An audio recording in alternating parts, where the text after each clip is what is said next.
This is the broadcast from City Hall, the home of the Greater London Authority. Please stand by.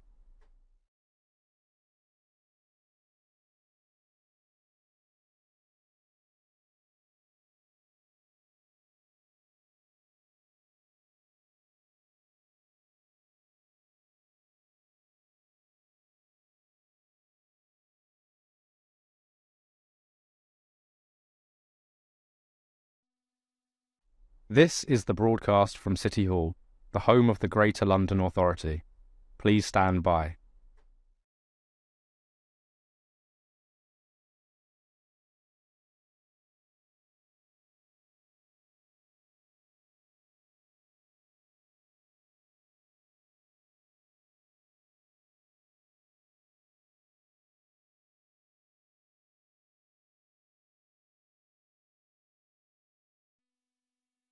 This is the broadcast from City Hall, the home of the Greater London Authority. Please stand by.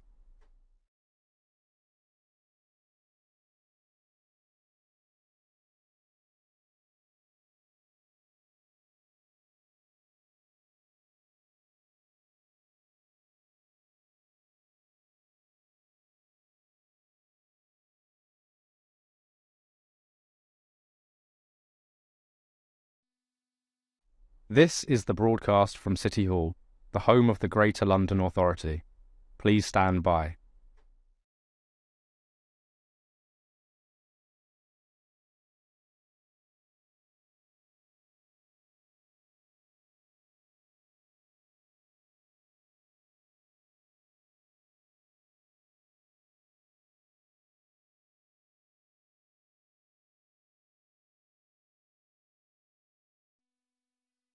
This is the broadcast from City Hall, the home of the Greater London Authority. Please stand by.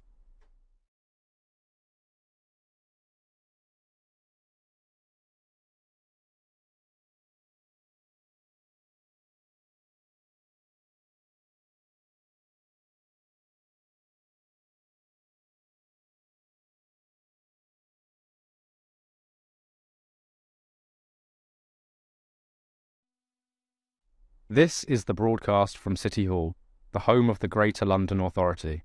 Please stand by.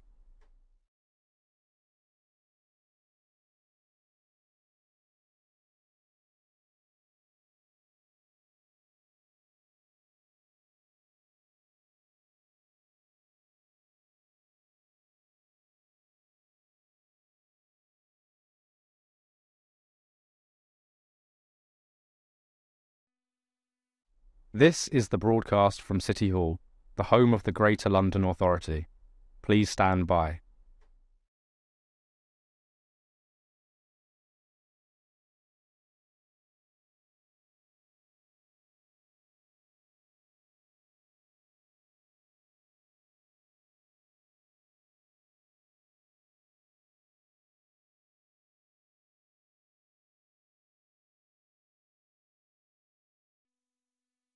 This is the broadcast from City Hall, the home of the Greater London Authority. Please stand by.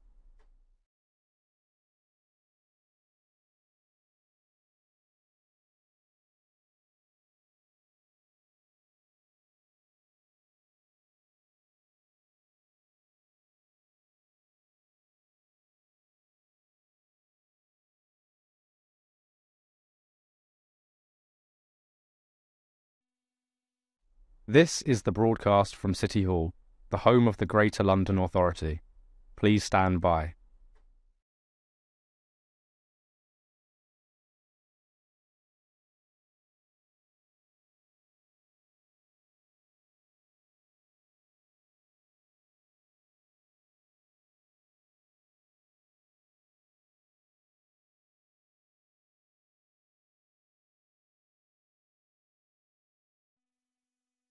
This is the broadcast from City Hall, the home of the Greater London Authority. Please stand by.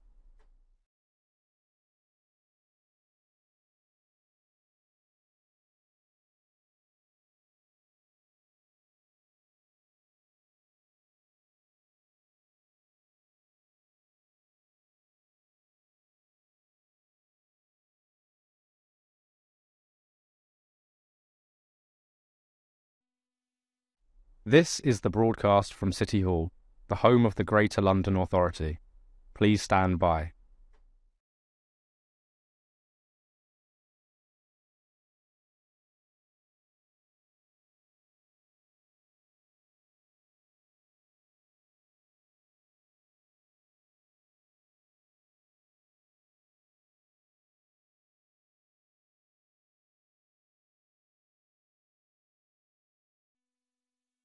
This is the broadcast from City Hall, the home of the Greater London Authority. Please stand by.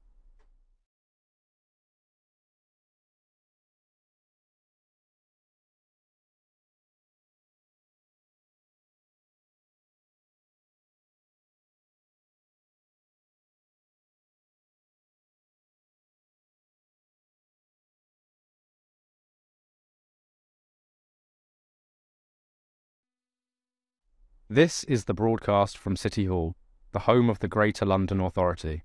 Please stand by.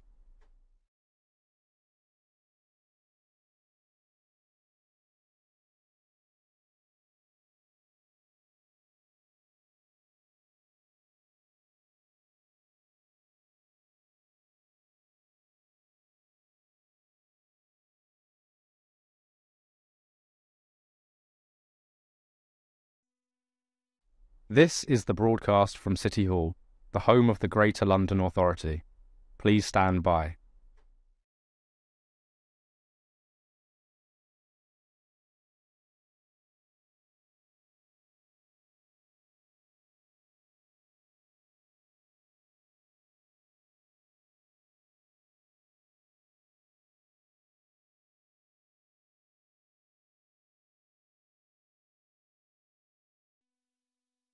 This is the broadcast from City Hall, the home of the Greater London Authority.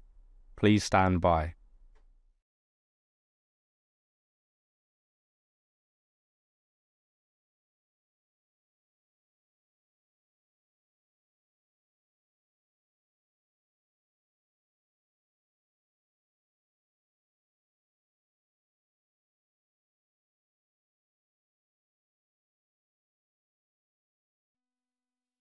This is the broadcast from City Hall, the home of the Greater London Authority. Please stand by.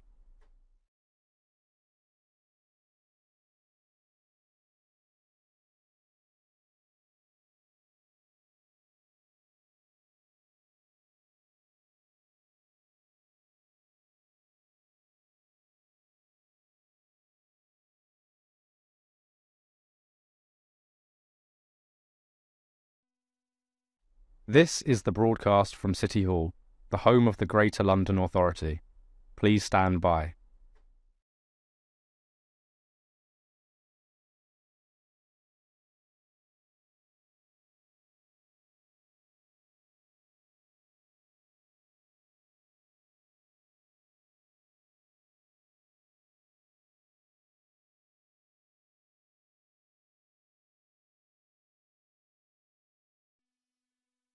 This is the broadcast from City Hall, the home of the Greater London Authority.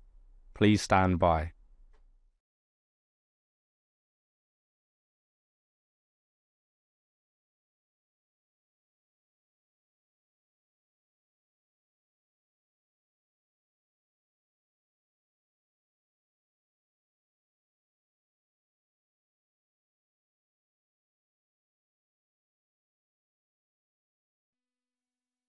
This is the broadcast from City Hall, the home of the Greater London Authority. Please stand by.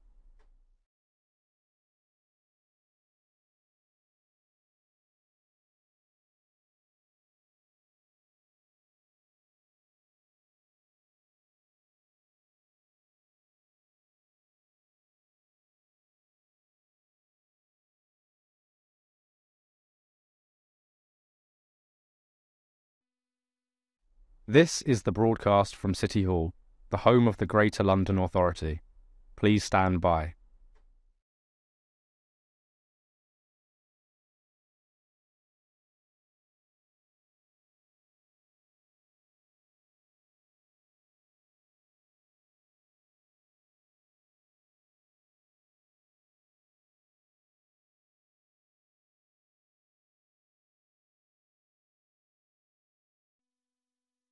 This is the broadcast from City Hall, the home of the Greater London Authority.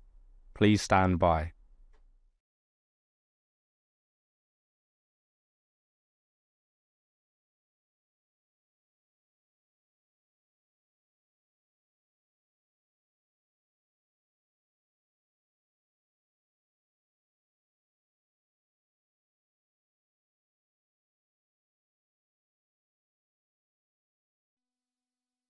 This is the broadcast from City Hall, the home of the Greater London Authority. Please stand by.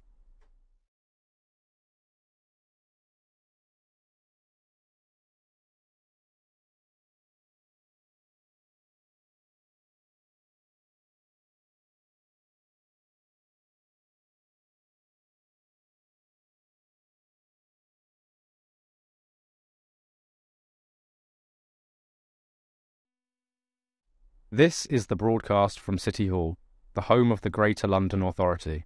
Please stand by.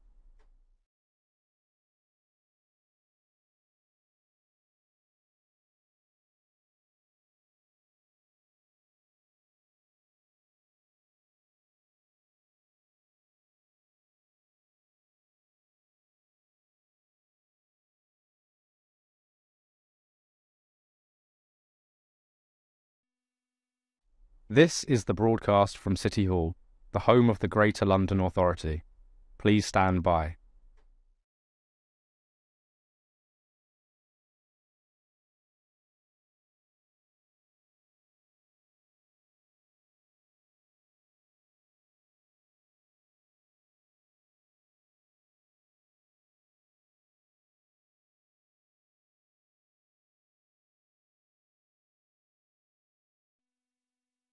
This is the broadcast from City Hall, the home of the Greater London Authority. Please stand by.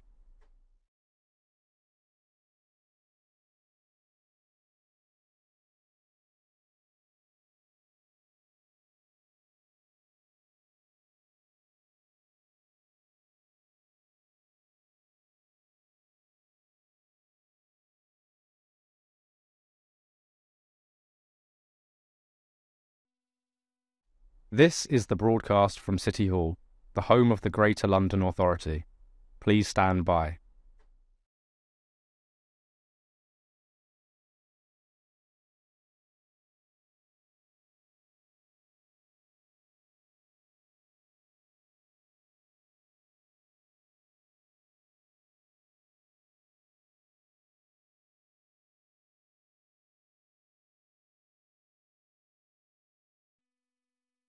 This is the broadcast from City Hall, the home of the Greater London Authority. Please stand by.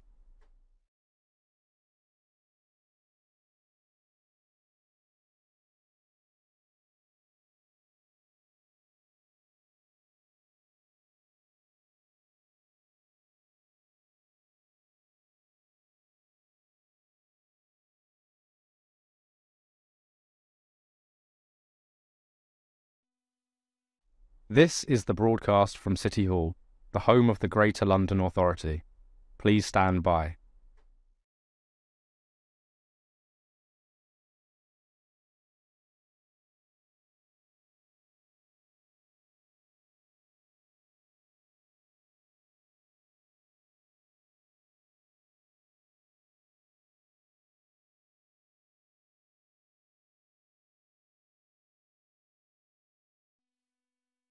This is the broadcast from City Hall, the home of the Greater London Authority.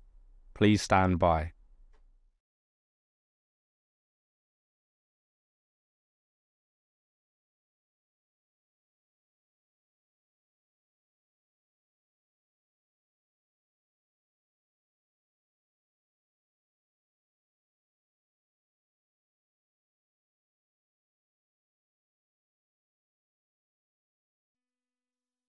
This is the broadcast from City Hall, the home of the Greater London Authority. Please stand by.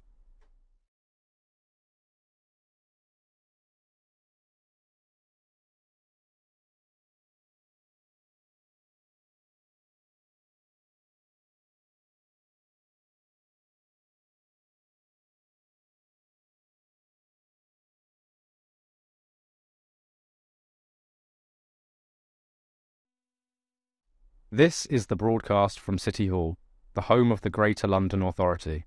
Please stand by.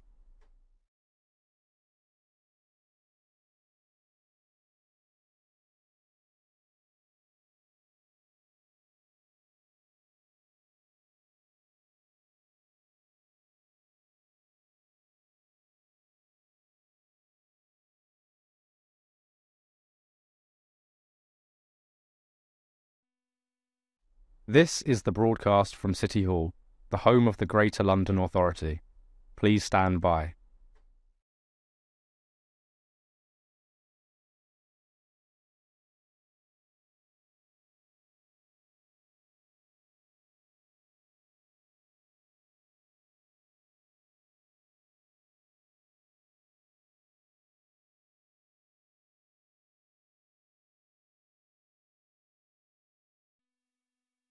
This is the broadcast from City Hall, the home of the Greater London Authority. Please stand by.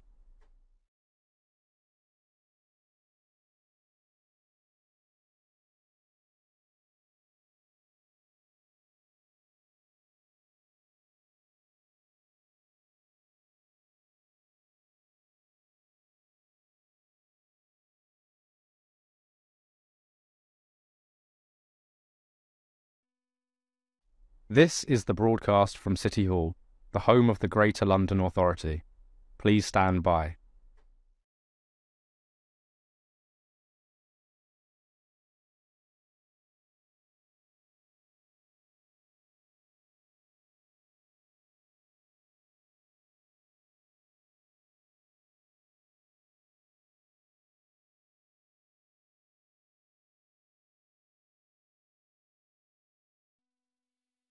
This is the broadcast from City Hall, the home of the Greater London Authority.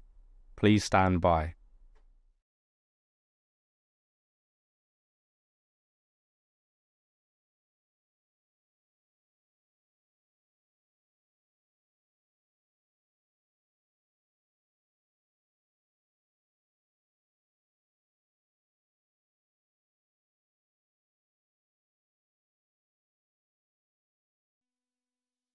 This is the broadcast from City Hall, the home of the Greater London Authority. Please stand by.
Good morning. Can I welcome everyone to the Police and Crime Committee meeting this morning?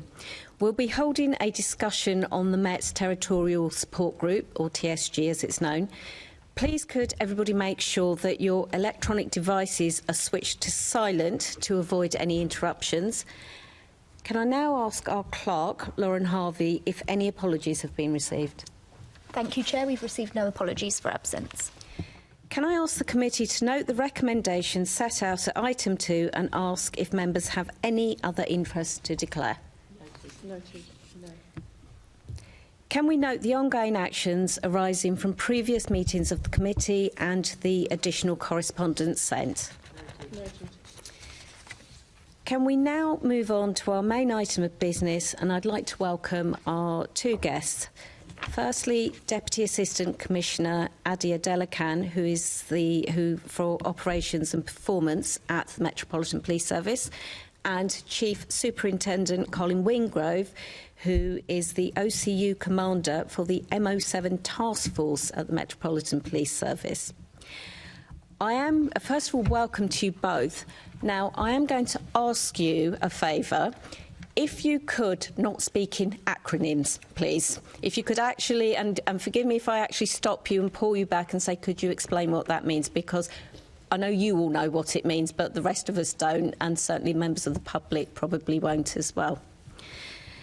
OK, so we're going to start with questions. We're not specifically asking anyone. I think it's up to you both to decide who's going to answer. But also, if one of you answers and somebody, the other has something to add, then please go ahead. And members, if you feel that your question has already been answered, please restrain yourselves from asking it again. So, how would you describe the role of the Territorial Support Group, the TSG, within the Met?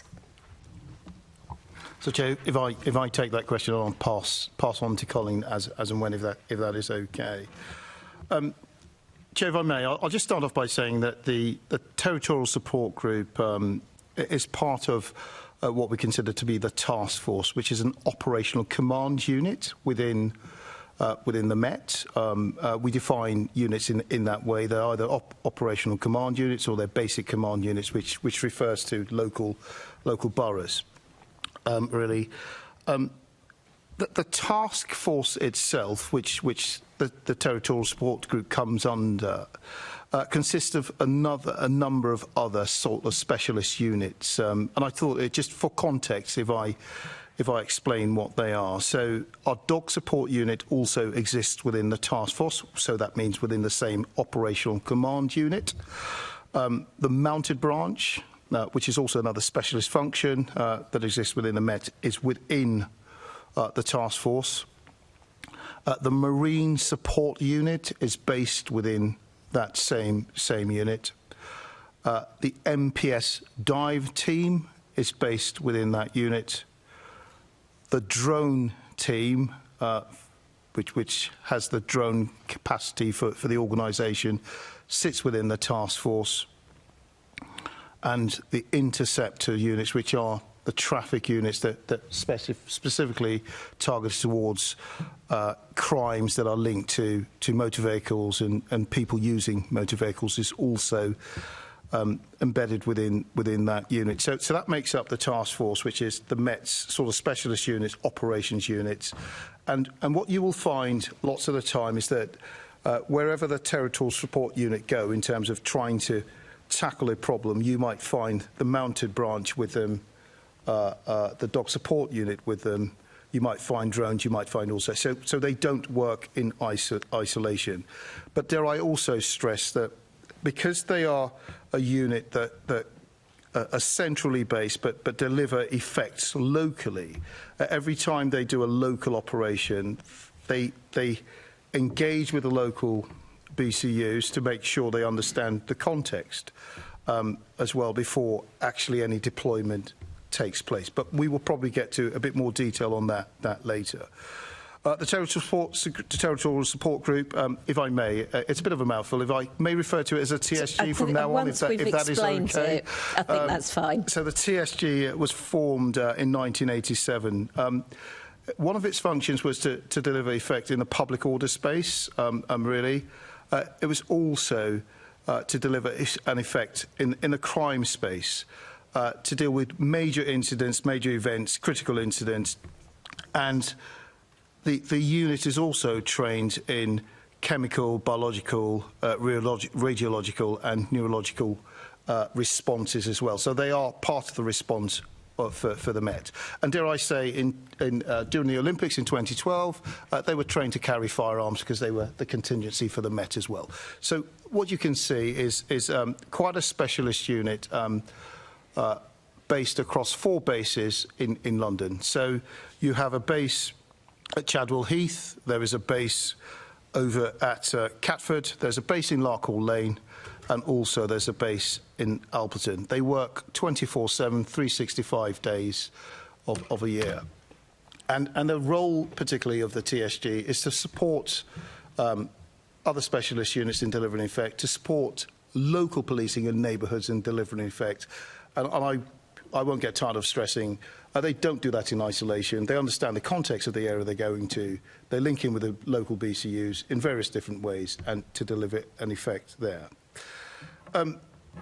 The Territorial Support Group has a basic sort of budgeted workforce target of 589 officers. It currently has an establishment which currently exists at 510. You could say they're slightly short, and there's a number of reasons for that.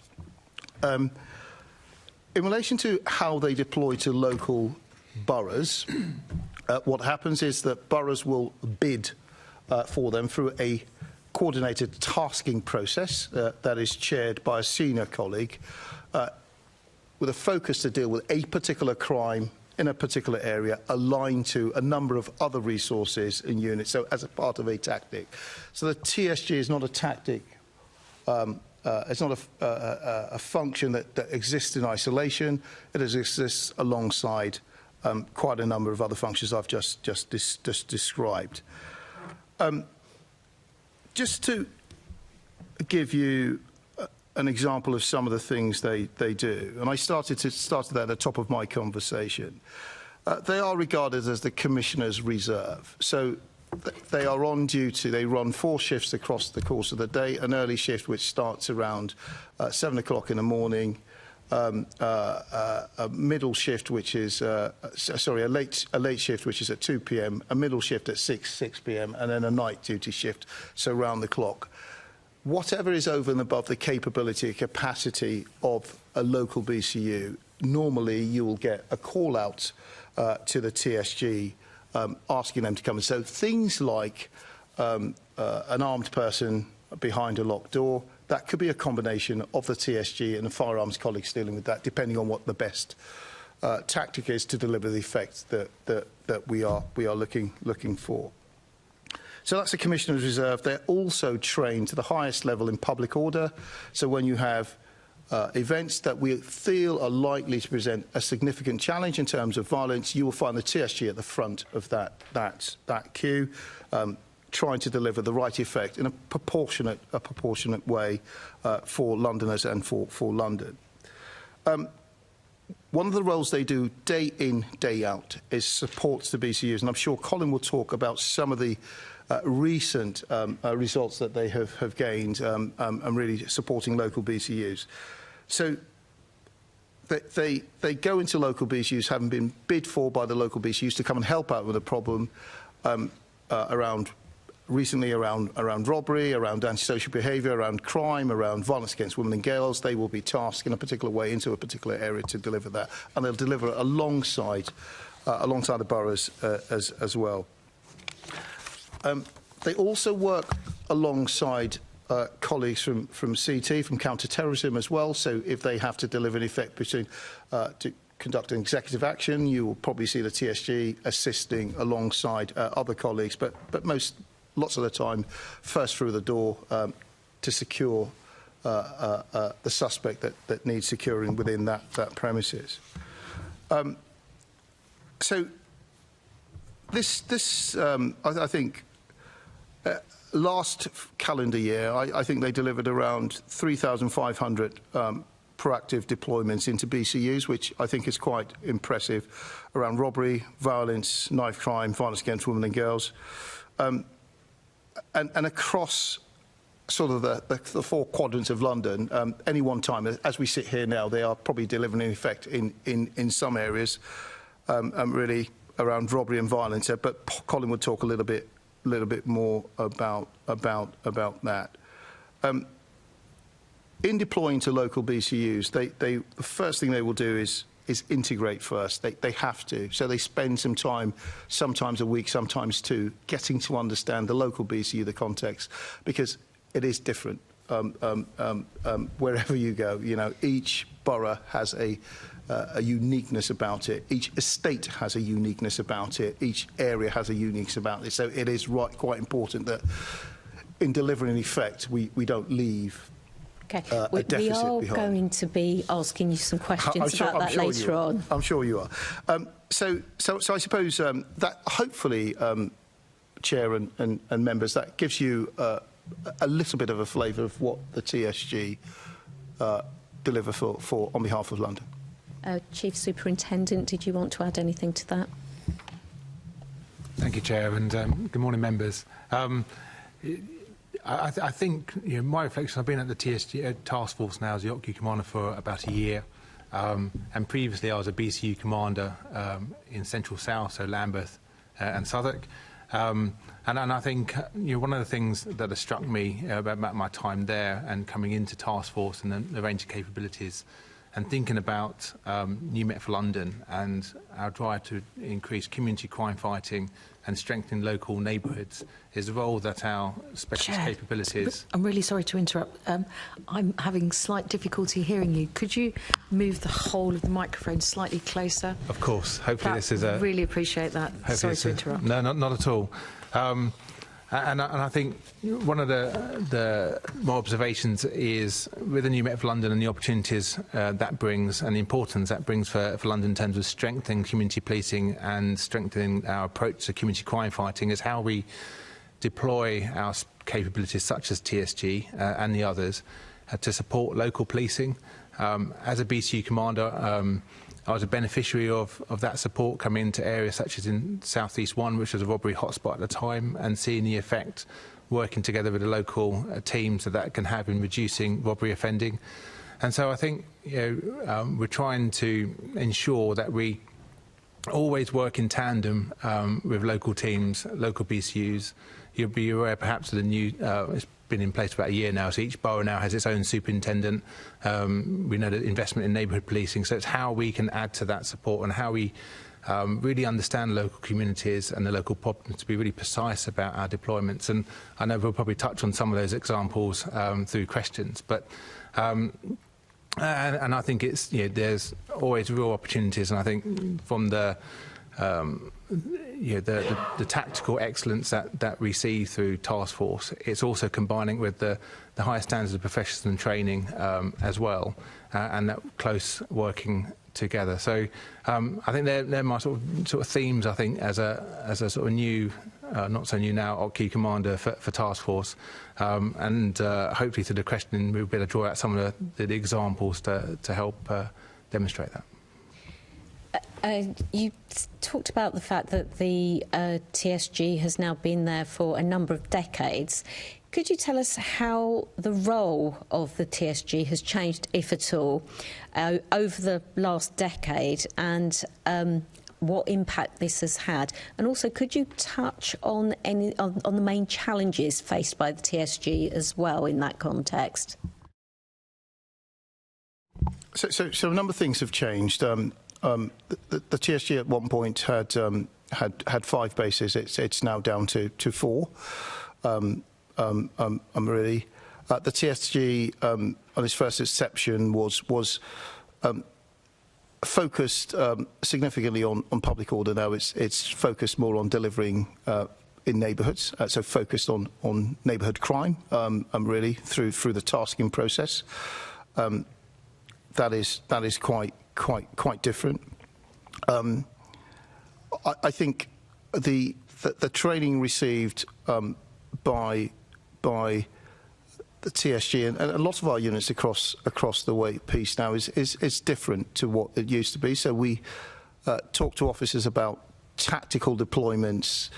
We talk to them about the statute and the legal requirements, but also we have now a real conversation in terms of procedural justice and how they do their job. So fairness, respect, giving other people a voice to understand, explaining why we're in a particular area. So that is different. On a tactical level, we deploy differently now. So you will find when TSG are conducting their patrols, so to speak, there will always be a supervisor with them to explain engage with people that may be looking, or to engage with the person that is being dealt with, or the people that are being dealt with. So that's different. They now go for a cycle of training. I think it's every 5 weeks now. So training is intensive, really so, and just to make sure that they perfect their art. And when I say perfect their art, it's not just about being able to run for X amount of time, but actually being able to deploy in the right way, in the way London wants us to deploy, really. So there are lots of differences. There are some challenges. Crime is more complex now. And we have to prioritise where we put the TSG in some of our most challenging places, challenging hotspots. Really, so that's a real challenge. I used to be a base chief, so I used to run one of those 4 areas. I was based out of Larkhall, and when I was dealing then, you didn't have the social media challenges that you have now. And look. Please do not mistake that for me saying we don't want scrutiny. Scrutiny is welcome because it makes us better. But it does present some challenges in terms of how social media reporting impacts on officers and an officer's mental well-being, not physical well-being, but mental well-being. So there are a whole lot of different challenges in this space now, really, dare I say. And does TSG have the resources that it needs to meet the challenging demands that you've referred to? So Chair, in the interest of candour and quite being open with you here, I think your question is saying, can we deliver the effect that we would like to deliver for London? The answer is yes, we can and we will. But the Commissioner has been quite clear with the public, with politicians. He has been quite clear, even in recent days, that we've had to make some difficult choices, and difficult choices means we have to prioritise. So we're prioritising the right way in order to deliver the effect that London wants us to deliver. So the simple answer to your question is yes, we can, with some difficulty due to the budgetary challenges that we face. Thank you. Assembly Member Roberts, you had a question. Thank you. Yes, I mean it sort of follows on from that particular issue, and given that you have such a wide and diverse range of responsibilities and duties, are there any specific ones which you think would be better served by being handled by a different part of the Met? It's like the reverse of desert island discs. If you're rushing to catch everything else, but one can be swept away by the waves, which would it be? So I would say crime is quite complex, as you would agree, and we have to prioritise as we have been doing. So I said the TSG are the highest trained in terms of public order, but below the TSG we have a significant number, just close to coming close to 3,500, if not slightly over 3,500 public order trained officers that are based on boroughs. So the TSG alone are not the ones delivering the effect around public order. I just say at the top of this conversation that in tackling crime, in neighbourhood crime, we work alongside the boroughs as well, and other specialist units, depending on what the nature of the crime is. So we're not doing this alone. What I'm saying to you is that we are now quite adept at adapting, combining, utilising, and not just us. There are some operations that we'll go into with our close sort of blue light partners and non-blue light partners and deliver the best effect. So we will work with anyone in order to deliver the best effect for London. So what this challenging time suggests to us that actually we have to work more closely together with all areas of business internally and also partners externally, and that's what you will see us doing. Okay, thank you. Thank you. Thank you, Chair. Assembly Member Garbett.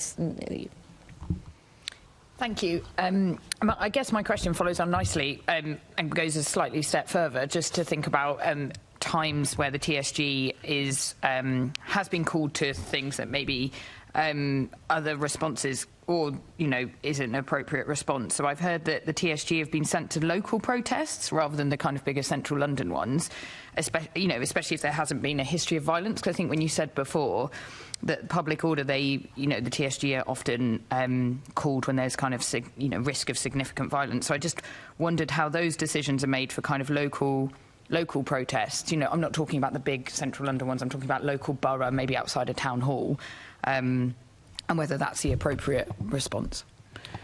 So a number of things to talk about. In order to answer your question, if I may, I'll just talk you through the process we go through before you get a deployment in itself is important. So members of my team, so a different part of my team now, will assess events throughout the week over months, what is coming up. They will then assess whether it is to be dealt with locally or centrally, and based on understanding the information, understanding the risks and issues, and the likely issues to come up. So that's they'll base it around a risk assessment and then make a decision. But the fact of the matter is, once that decision is made, it doesn't mean that that decision is set in stone. So what is a local protest can then turn out to be more complex. The scale of that protest could increase rather significantly. And the Guild commander who is sitting away from all of this has to make a decision on whether that local protest now becomes a centrally owned protest and deploy, and then they make a decision on what assets are to be deployed. So I can't answer your question directly without knowing the incident that you're talking about, but I can give you a sense of how we would tend to deploy officers on a risk-based assessment. And that's interesting to understand that difference between the local and the central. And then within that, would there be a discussion with the people organising the protest around kind of, could they have more stewards and things like that, rather, or is the risk... Yeah, it's interesting to understand what you mean by the risk assessment. So we would. We would always we adopt a no surprises approach to policing and to protesting in particular. What that really means is that we have a department that oversees protests in terms of engaging and getting a sense of what is the nature of the protest, how long is it going to be, where is it going to be, what location is it going to be at, how many stewards are they going to provide. And we will advise and guide as best as we can, just to make sure that we get the right outcome. There are protests, there are quite a number of protests across London that require no policing whatsoever, because by their nature, there are no issues for policing to deal with within those protests, and that happens quite frequently across London. Yeah, because I think the concern that I've heard from local protest groups or local organisations is that sometimes the presence of the TSG can feel like it inflames and escalates the situation. So I don't know if that's feedback you've had from local groups around the presence. So it's what I want to I'm glad you raised that concern. So what I won't sit here before you and say that we are without blemish sometimes. So you know, but what I will say though is that the TSG deliver a very good effect. So because they are public order trained, we teach them to de-escalate, to have conversations, and really, we don't always need our batons and our cuffs to do a job. I think the conversation with people is a first. So they do this very, very well. And I'm not saying we don't get it wrong sometimes, but I am saying that we do get it right a significant amount of the time, and those officers are quite good. So, and the other point to make here is that before you become a TSG officer, you are a local borough officer for a significant number of years before you apply to join and get. And we do have a waiting list for the TSG. I think there are 50 people waiting at the moment, and you go through a rigorous interview process in order to get through the TSG. Really. So they have been local borough officers. A lot of them understand the local challenges. And if they cannot speak to people, which they can do and they do it very well, they're not there to inflame the situation. I do say they have to understand the context in which they're working, which they try and do all of the time, and then deploy alongside knowing the context to deliver the kind of effect that London wants us to deliver. So I hear your concern, I'm not saying they're without blemish, but I am saying that they go there with good intentions, and a significant amount of the time they do get it right. But when we do get it wrong, it is right that we stop, review, reflect, and make good where we have got things wrong. And we do that a lot. Every single TSD deployment is debriefed by the supervisor. And if it's a deployment that has resulted in some feedback from members of the public, it will probably be debriefed by the base inspector or chief. Have you got a brief example of when that's happened, where you feel like it's gone wrong and you've debriefed and made a change? I wouldn't want to talk about individual events here, but it's happened. It happened when I was a base chief many years ago. There was a case in question not so long ago that I sat down with TSG colleagues and had a conversation to make sure that we had reflected, learned from it, and that's in the last sort of month or so. But what it would be. It won't be right for me to discuss individual, but I can assure you that I've been personally involved in some of those debriefs. It's not just local deployments. We debrief larger, like the one that you saw. We will have a debrief. I'm referring to if my memory serves me correctly, it was one of the VE Day events where we would debrief what went well, and we do that on a daily basis. Great, thank you. Back to you, Chair. Thanks. Thank you. Assembly Member Hall. Yeah, if I can pick up on something you said that one of the things you teach the TSG officers is respect, and I've seen that myself when I've been with them. But can I ask you what your opinion is? If one of your officers is up against a knife-wielding youngster, literally in his hands, and he happens to swear at that person, now I think the majority of the public think that that's perfectly acceptable. Do you think it's acceptable that an officer for swearing at a knife-wielding person to put that knife down, do you think it's acceptable that they should lose their job?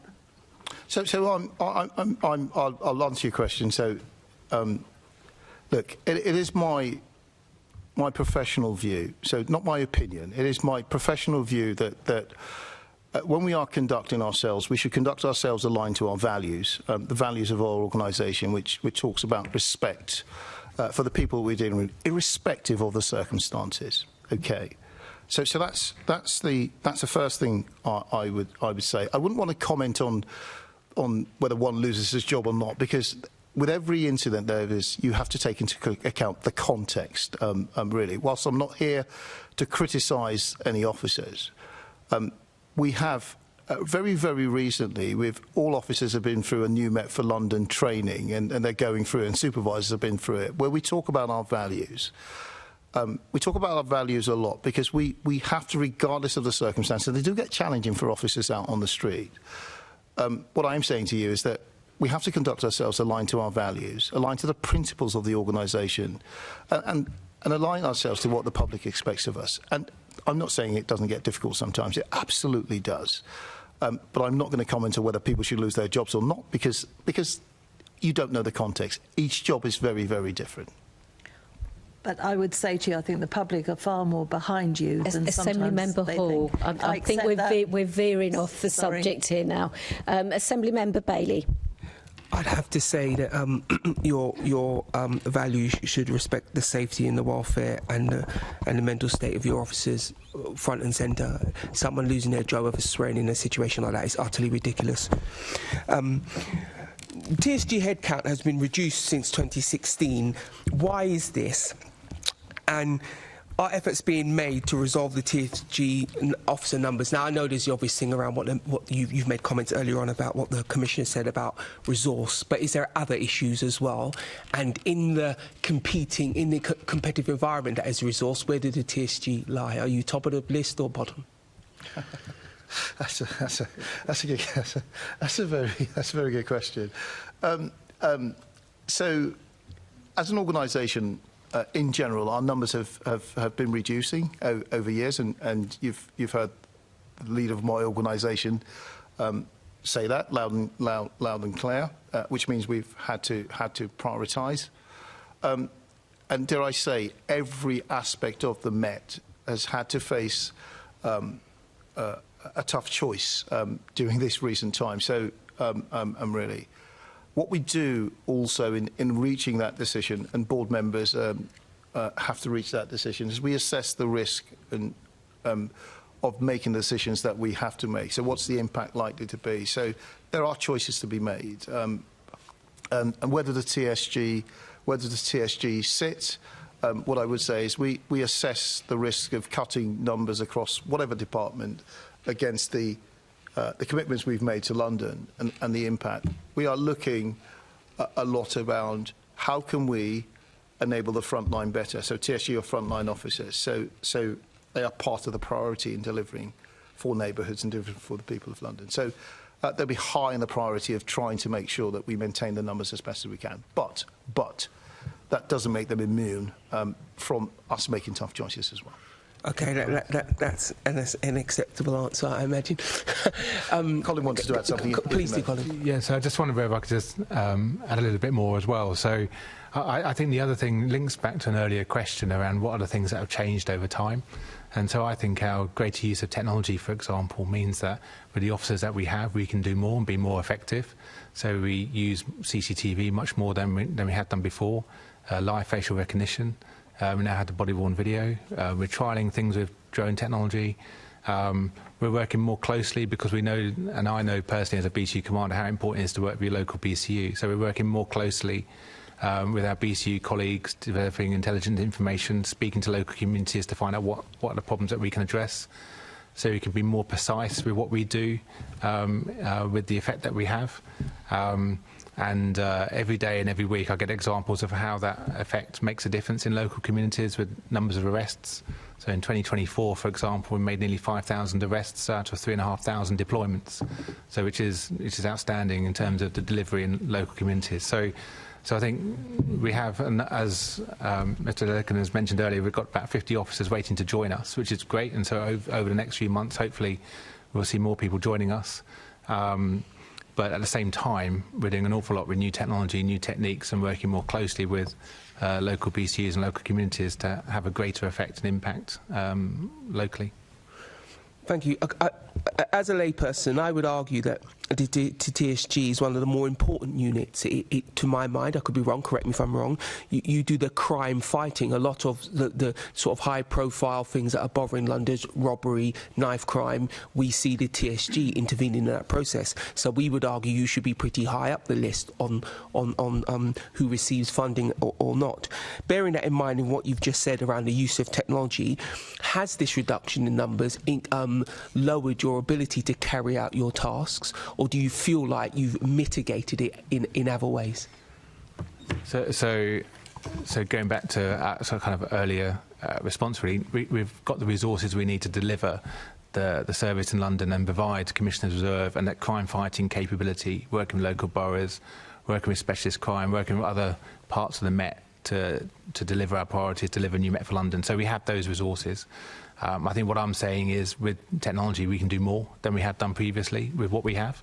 And whilst there is, as described earlier, we've got some vacancies, we will continue to work to bring new people in over the coming months. So hopefully we'll see more people coming to join TSG. But as we currently sit here today, we can deliver all of our capabilities within London, and we can do more when we have more people.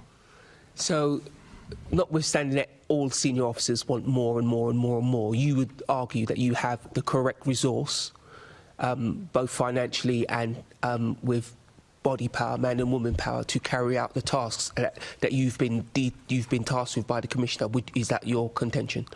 Look, Betty, if you give me more money, I can do even more. We can do even more than we are currently doing. We are having to make tough choices. Because we've got to cut according to our size, and we're having to prioritise in doing that. So as it stands now, we are optimising what we have in order to deliver the best effect for London in terms of prioritisation, which is neighbourhoods and neighbourhood focused, whilst managing serious organised crime in a separate space. So we've got many priorities to manage on behalf of London, but we're optimising the best use. And as Colin said, we're using every bit of technology that we can use. We're using partners' energy as well But look, if you say you're going to give me some more money, then I'll absolutely take it off you and do even more for London with that, Colin and I and the TSG. To be very clear, if it was my decision, I would give you more, considerably more money. Chair, back to you. Thank you. Assembly Member Best. Thank you. And morning both. I wanted to come with follow-up on the numbers around staffing. And obviously, while the numbers have gone down since 2016, there's been an increase at sergeant level, so it's almost like at that mid-level there's been an increase while the others have fallen. Is that a purposeful choice? Is there a reason why that decision's been made? So I think what we've seen is differences in our supervision ratio in the Met over time. And I think now we're working towards a supervision ratio where we have 1 sergeant for 7 PCs, and so that's where we're working to at the moment.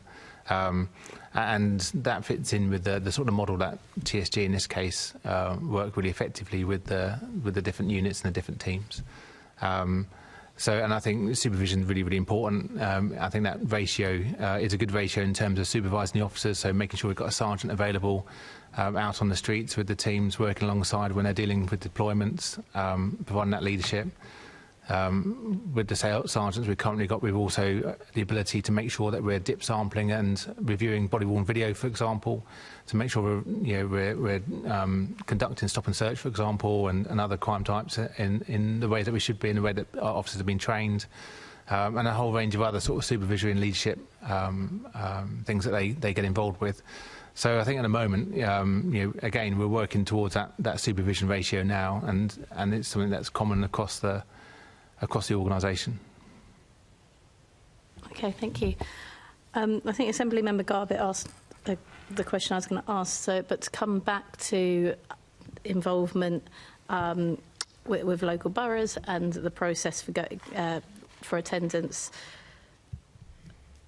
I would just wonder, going back to the evaluation you were making earlier, how is it even possible to get that right? As somebody that goes to the town hall, often local town hall, there's protests where I think that's going to attract a large number of people, and maybe there's 5 people there. And there's some protests where I think nobody's going to be interested in that, and you have hundreds and hundreds of people turn up. And that's from having, the information of seeing the Facebook post locally, Twitter, getting the emails through. So how can you even begin to make those evaluations and get them right? It's a hard job, surely. Thanks for acknowledging it. It is a hard job, but we do a number of things. So one, we keep very good records. We can't backtrack and see has a protest of that nature happened in that particular place. When did it last happen? What happened in relation to that protest? And really, who are the people that would generally attend, and what is their general nature? Really, what is the history of that kind of protest? We will also use our intelligence sources, as you would expect, to make an assessment. We would link in with local and national colleagues as well. And for the people who assess, and Colin and I are one of those, we would use professional judgment, and mostly around the table combined there is a significant amount of professional judgment around that, really. And part of that is also speaking to the organiser, really, because the organiser will tell us what kind of protest a lot of the time that they're expecting. And sometimes when they have concerns, they tell us that they actually have concerns and work with us to deliver the protest. So, yes, it is. It's not an exact science, but we do our best to make sure that we deliver the effect. And look, what's the best kind of protest I would like to have? Protest that requires no policing whatsoever. And numbers don't necessarily dictate how many officers that you require to protest. You could have small numbers, about 50, and you require a significant policing response. You could have numbers of thousands and thousands, and it requires a minor policing response. I personally, when I was still deploying on the streets, have led close to 5,000 people from A to B with me and probably about 6 other officers, because there was no going to be. And there are some people, some protests in the thousands that actually look after themselves. So it's not an exact science, but you gauge it based on what happened previously, what's the nature of the people, and what are they protesting for or against. Is there a counter-protest? And a whole host of things comes into this, really. Thanks. And one of the other things I want to say is, what work do you do with boroughs around their civic centres and areas where protests happen? I've noticed, obviously, Waltham Forest being an example, there's been a big development at the Civic Centre, and now protests can be managed much more easily. Other places in London, the civic centres don't allow for protest, as peaceful as they may be, to not be unobstructive. Are you working perhaps with those boroughs or civic centres to see what they can do to help have more manageable protests? I wouldn't. I would say we work with local boroughs and local partners all of the time. Specifically, what we do with local civic centres, if they ask for an assessment in terms of protest, we'll give them an assessment, a professional assessment by people who are more qualified than myself to do it. And there have been times in recent times where we've given assessments of what the impact of protest is likely to be, and there are a number of different ways of doing that. So yes, I couldn't give you any specific examples right now, but a couple of months ago there were times when people had come to us around specific areas and specific centres where we would generally give some advice. Thanks. And the last update we have is from 2011 on this question, so it may well have changed. But back in 2011, the Met said that the TSG would be committed to working alongside a borough safer neighbourhood team for 3 days every 5 weeks. Is that still the current practice? So I think the TSG work in local boroughs far more than the way you've just described. That they are there. They are there now. I know the last tasking they were tasked. In fact, I've got some of the data here, so not to miss. Yeah, if you let Colin do it, because they are in local boroughs as we speak, working alongside neighbourhood teams as we speak. Yes, so locally there'll be bid for by the local boroughs, so we'll be regularly working out every single day. At the moment, they've been working in East area around Robbie Problems in Barking, having really good successes. Supporting local borough there. They've been working in Central East, so Tower Hamlets and Hackney. They regularly work in Westminster because there's a high volume footfall of robbery problems there. So every single day they'll be in one part of London. And where the bases are, they do different events, open days and things of that nature at the different bases where they're located. And something that hasn't been touched on yet, but in terms of community engagement, they go to a lot of community engagement events, community monitoring groups, local schools, supporting local BCUs with that engagement. So last year they did 158 different engagement events as well. So there'll be a presence for TSG and other parts of Task Force locally every day. But it has changed a bit from that definition, but every single day there's somewhere there'll be a TSG in the local community somewhere. Do you think it'd be worth updating perhaps that statement, or just to have a clearer idea of what the goal is, perhaps? We'll take that away. Yeah, thanks. We'll take that away. And the final question, just around, and you mentioned, Colin, the bidding. Over a month period, say, or annual if it's easier, or a quarter, how many bids would come in from BCUs, and how many would the TSG be able to support? So it's controlled. We have something called a corporate tasking process. So BCUs will put a bid in for support around a local crime problem that they're dealing with. And that number can vary. So some months you may get 5 or 6, some months you may get more. Often the BCUs have a conversation with Task Force and TSG in advance to help shape that bid. And then it really then comes down to where, because it's a pan-London and corporate asset and process, where the threat, harm and risk is in London to deploy TSG or mounted or dogs or the Marine unit and others, and the interceptors currently. So it will vary month on month, but typically every single unit will be tasked with something. We'll have an overarching task for a particular area where multiple units may attend. So if they're Commissioners Reserve, for example, they may, because they cover all of London, to respond to call-outs and major incidents, they'll have a default tasking, which will be in an area such as Westminster or SE1 or in Barking and Dagenham or wherever it happens to be, and each different team will go there. And then some teams will get a core tasking, so they'll spend much more time. So there's been a lot of work recently for clear hold build, so many boroughs are doing a lot of work around that strategy in terms of improving crime and safety in local communities. And so some of our TSG units have been assigned to, say, North West, for example, in the past, where they'll spend a little bit longer time embedding with the local team, embedding with the local community to work on their Clearhold build strategy. And again, we're seeing some really good positive results as a result of that too. But is this something that you hold data on? How many bids come in and how many have been answered and where? What BCUs? So we could get that data for you. We don't have it to hand now, but we could have a look and come back to you. If you could pass that data, that'd be really helpful. I get a sense, and having sat in the tasking meetings, the request for the resource, the TSG resource, always outstrips what we can deliver. Because everyone knows what effect they can deliver, but we'll get you the actual. We'll get you the actual numbers. I feel like that's the case as well, but it would be good to see the data. We will get you the numbers, and if that's okay, member. Yes. Thank you, Assembly Member Small Edwards. Good morning, Chief Superintendent and Deputy Assistant Commissioner. What specific action has the Met taken to ensure that details and feedback on deployments are shared with BCUs and local policing teams as appropriate?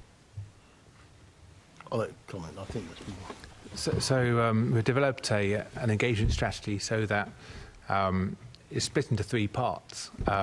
First is the integrate part. So when we're bid for and we go into a local area, we'll go and work with a local neighbourhood team, start to get to understand the local context and history, find out how TSG can best provide an effect around crime reduction. And that engagement then continues to the deploy phase when they're deployed for 5 or 6 or more weeks in a local area. And then there's an exit stage where the TSG then goes somewhere else. But it's really important that sit down with the local BCUs, understand what went well and why, debrief it, any learning points, what were the outcomes, what were the results, are there any sort of community concerns or other questions that need to be addressed that we can address. And sometimes that involves further sort of follow-up with independent advisory groups or community monitoring groups of those local BCUs as well. So really keen just to have that sort of 3-stage part where we always make sure that when we have been deployed, that we capture any learning, capture the outcomes, any good practice, anything we can share more widely. Can I just... Oh, sorry, I did beg your pardon, member. No, I was just going to say... So the TSG has its own community reference group, which is made up of members of the community. It's been in existence since I was on the TSG, which was a while ago. So it gets feedback in that way. The TSG reps and some of the senior colleagues are linked into the London Race Action Plan, and they join the reference groups in those areas as well, so they get a sense of the impact the TSG is having or should be having in that area. So that happens as well. In 2024, the TSG attended, I think, 153 events that involved the community. So from an engagement perspective as well, either had stands, were engaging, and quite a few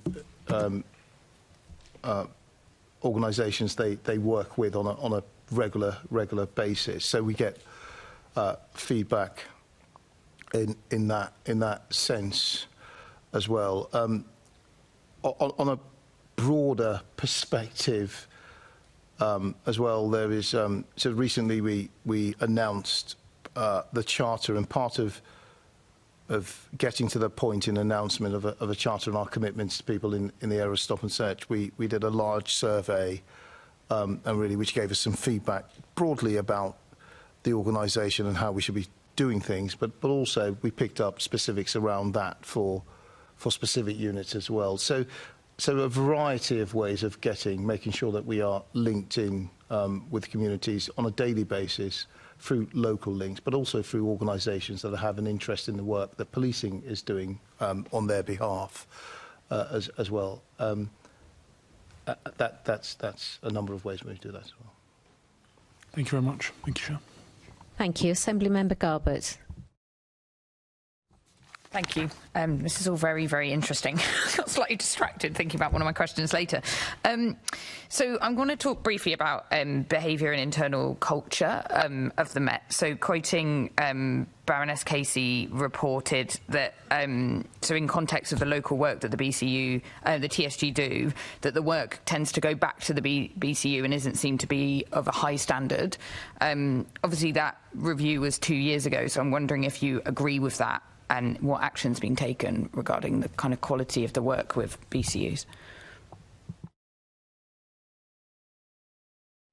So I think it's a really important point, a really important question about making sure that whenever anyone, whether you're on the TSG or anywhere else, the quality of your work, quality of your investigations, your professionalism is of the highest standards. And I think any unit will want to raise the level of that because it means better outcomes for Londoners. I think with TSG, again, it comes back to the officers coming onto TSG all come from local boroughs. It comes back to the level of supervision that we have and the level of training that's undertaken. So there's been greater investment over the last couple of years in the level of training in the Met, whether that's leadership training, training in new systems such as Connect, for example.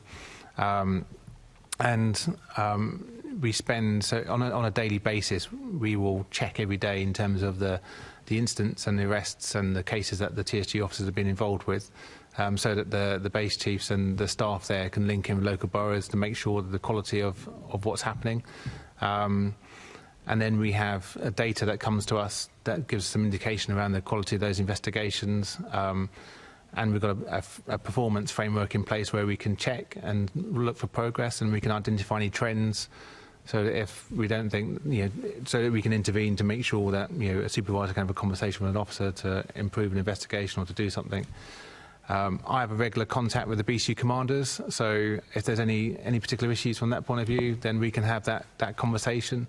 And it's always a constructive, positive conversation about usually around the benefits of TSG and other task forces in that local area. So just to come in to say, is that a lot of stuff that's come in since Casey, or were those conversations and things happening pre-Casey? Has there been a bit of a change since that finding? Yeah, well, I think there's been more since the Casey review. So, for example, frontline leaders, midline leaders training for our supervisors and leaders is one improvement. Mr. Declan mentions the new Met for London training that's been rolled out over the last year, which all of our officers have attended. Again, that investment in training shouldn't be underestimated. On TSG or on Task Force specifically, we have supervisor training days where I get the opportunity to speak to all the supervisors across Task Force, and I personally have spoken about the Commissioner and New Met for London, the high standards that we're trying to achieve, my own values and what we're trying to achieve, and engaging supervisors and officers in those conversations has been really, really important. We have, we've invested continually in sort of ongoing development for the teams to have their own training days as well. So any issues around quality of things like investigation or quality of stop and search or any of those matters, we can address those as we go along and see improvements. So absolutely, over the last 2 years, has been a greater investment in the level of training in officers. It's been really, really important. Thank you. That's good to hear. And I just wanted to talk a bit about kind of morale and the culture within the TSG, because obviously Casey also reported it being a kind of dark corner of the Met and the banter and the bullying that takes place within the TSG, which I understand is particularly toxic for women and women of colour. And I don't know, I've heard many things about people that enjoy kicking doors in and bullying and things like that. And I just wondered, in terms of that finding from Casey saying it's, that banter and bullying, has that been addressed? Would that still be found today?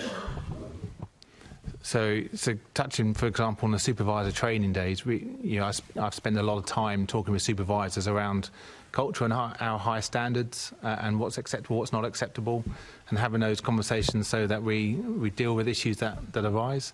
I think a lot of work over the last few years across the whole of the Met around standards and culture also benefits and affects TSG as well. And so, we make sure that, everyone knows the high expectations that in terms of leadership, in terms of behaviour, in terms of conduct, absolutely do not tolerate any of those, and people know that. And I think we are seeing, if you look at our staff survey, people are more confident to challenge behaviour in our staff. Some of our staff survey results, people have more confidence in some of their line managers to deal with issues that are raised. So I think some of that is starting to take effect, which I think is a positive sign. And in any organisation, I think it's important that it's evolving, because we're talking about people's behaviour and trying to raise that bar.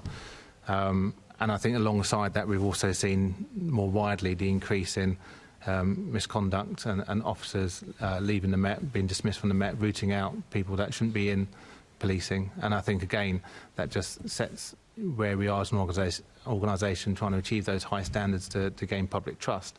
And that applies to TSG as it does anywhere else. In terms of, thank you for that. In terms of the staff survey, is that specific? Do you break that down in terms of women and women of colour's experience within the TSG? And when you say it's improving, can you give us a flavour of how much it's moved from obviously being described as that kind of banter and bullying culture? Would you say that would that be the same? Has that shifted significantly? Because that's quite concerning. Yeah, I haven't got the specific detail for you on the survey, but it was just to sort of share a sort of headline really from what we're seeing sort of recently. But certainly you can come back with more detail on that in the future. But one of the things around the staff survey, I think it's really important to give staff a voice and to listen and to find out what's happening in the organisation to improve.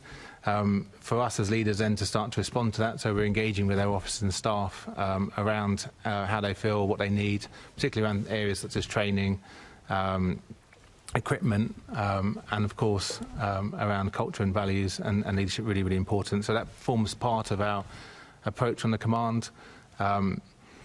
And we're doing this all aligned into the new Met's culture plan, so making sure that we're benefiting from the new Culture, Diversity and Inclusion Directorate that's been established. So we work closely with our central colleagues in our own local approach on task force, which again I think is something that's really important to do, to understand what's happening and then be able to work with colleagues to deal with any particular areas or to identify opportunities to improve. So things like the staff survey information is something that we would take into that process. But as I say, I can come back to you in more detail. Yeah, it'd be really good to see how that's kind of shifted over the last couple of years, especially. Do you mind if I just breakdowns? Just add a few things to both your. Sorry, could I interrupt? Sorry. And forgive me, because as always, it's time. We are coming on to the Casey review later on, so there might be things that you might want to add there. Okay, if that's okay. Of course, thanks. Thank you. Yeah, thank you. And just briefly on how the TSG is deployed to local areas, just feedback I had from being a Dalston ward councillor from the neighbourhood team. They were talking about a deployment that was going to happen on Kingsland Road, all around phone theft. But when I spoke to them about who they were targeting, it turns out it was going to be younger, basically children under the age of 18, so kind of 15, 16, 17-year-olds. So I did have a bit of a concern that the TSG were being deployed and wondered what the kind of aim was, as in just to kind of arrest or, rather than working with the wider community or youth provision, or it just felt like quite not a child-centred safeguarding approach that the Met has. And I just wondered how that child-first safeguarding approach, works in terms of the TSG. So I think that's been part of the recent new Met for London training that every officer in the Met has received, and again, TSG officers have been attending that training to really understand and really have an opportunity to learn more about child-centred policing and the children's strategy that the Met has recently launched. And I think in this example, I think again, it comes back to working really closely with the local BCUs, why it's so important, because the local BCU will have the relationship with local partners, local youth groups, and be able to work with TSG officers to make sure that, as close as possible, we work together so that, where there are opportunities to refer people to youth services, for example, they're taken up, but that may be something that the BCU is better placed to do in conjunction with what the TSG might do in terms of deploying to deal with a particular crime problem. They have been deployed in Central East BCU recently around robbery and violence and been doing a mixture of different types of patrols and have been sort of making arrests tackling some of the robbery, some of the violence problems that you probably would have seen from a Royal Council point of view. But I think whilst doing that, and that does affect children as much as other people, so I think there's something around making sure that locally, those local arrangements with partners are there, that TSG officers coming into a local area have awareness and have that child-centred awareness in terms of that safeguarding mindset when they're being deployed, as well as the crime focus that they have. Yeah. Colin, can I just say a number of things? Really, so I hear the members' concern around young people. Just to reassure you, for every planned policing operation, would have to take a particular approach in assessing the problem profile. The problem profile that they're dealing with will look at the location itself, it will look at the perpetrators or the offenders, and it will look at the victims, really. So just to reassure you, we would deploy having known the problem profile and knowing the problem profile in some detail. And we will go, in order to maximise the use of the resources that we have, we will work alongside that problem profile and prioritise our efforts in those areas. Most plans, and I don't know the plan that you're talking about specifically, but most plans that I've worked with, and you'll find most colleagues will work with, will have a number of facets to it. It will have the intervention facet, which you will tend to find a whole variety of partners involved in. It will have a diversion facet to it that allows people who are caught up in crime to be diverted if it's appropriate to do so. You'll have an enforcement facet as well, where you find us most of the time, really. But can I just say something as well? Is that we have spent a lot of time, a great deal of our time, training our officers in our values, in our expectations, in our specific areas around a child-first approach, aligned to our culture plan, aligned to our race action plan. So we are confident that actually we've got a set of principles that allows us to deploy in the right way. So that's the first thing I want to say in relation to your question. I think your question beforehand also talked about. So what is different? What is different now from the Casey review? There are a lot of things that are different now from the Casey review. The Commissioner came in on a mandate. He said he would not tolerate racists, misogynists, and people that bring our organisation in disrepute. And we've exited more of those people than we have done in recent times. So that is different. We've now got a culture, diversity and inclusion department that is well staffed and delivering in terms of making sure that we are all aligned to the culture of the organisation, and it's delivering. We've got a London Race Action Plan that is living and live and keeps adapting itself as well. So that's really different. Recently we announced the charter, and we picked the word announced for a particular reason, that we have announced our commitments to communities and doing things differently, and that includes children as well. So that is really different. We are tracking ourselves against the commitments we made against the New Met for London plan, and you will see very shortly as to how we are doing that, and constantly trying to make sure that we're tracking ourselves against our delivery against that. So that's important. That is different. Our colleagues have, I cannot stress enough that when we were thinking about what we need to train our people in, really culture, values, principles, and how we are going to deploy, because that's what's going to make a difference. That's what London is saying to us. So there are lots of things that are different from when Casey came in. What I'm not saying is that we're perfect, because we're not, really. What I am saying is that we've learned to reflect a lot quicker, adapt a lot quicker, and improve ourselves a lot quicker. That's what's different.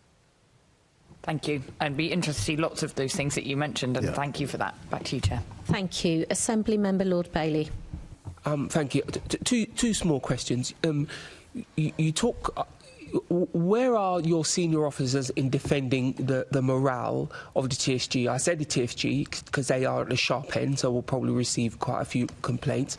Are in a world where people often talk about children as if it's impossible for them to be criminals. I have a 15-year-old son. The stories I hear from him, it's children attacking other children. So child-centred policing is a great idea, but it doesn't mean you're not a criminal because just because you're a child. So if you're a TFG officer who has to intervene in that process, where are your senior officers when the political heat comes on? Because that happens a lot. If you speak to rank and file officers, certainly if you speak to the Federation, they'll say that you're absent in keeping your officers' morale protected. So where are you in making sure that these police officers are carrying out their job correctly, but also with your support as a day-to-day officer, senior officer who deals with these officers? We are absolutely aligned with our officers, but that said, so I have, and Colin knows this really, although I'm not day-to-day sitting with the TSG, but I have in recent weeks sat down with TSG officers who have come under scrutiny to have a conversation, talk it through with them, really. I have, on behalf of the organisation, on behalf of the TSG, tried to present a whole picture without making any judgment either way, really, and the officers know that, so sometimes we don't do that in public. We have to have an honest conversation with ourselves as well, so we don't always get it right, really, to your point. Yes, there are children who commit heinous offences, and yes, they should be dealt with, but what we're saying to our officers, you treat people as you find them, really. And really, there are occasions where you have to use force, and you cannot use more force than is absolutely necessary in the moment in those circumstances.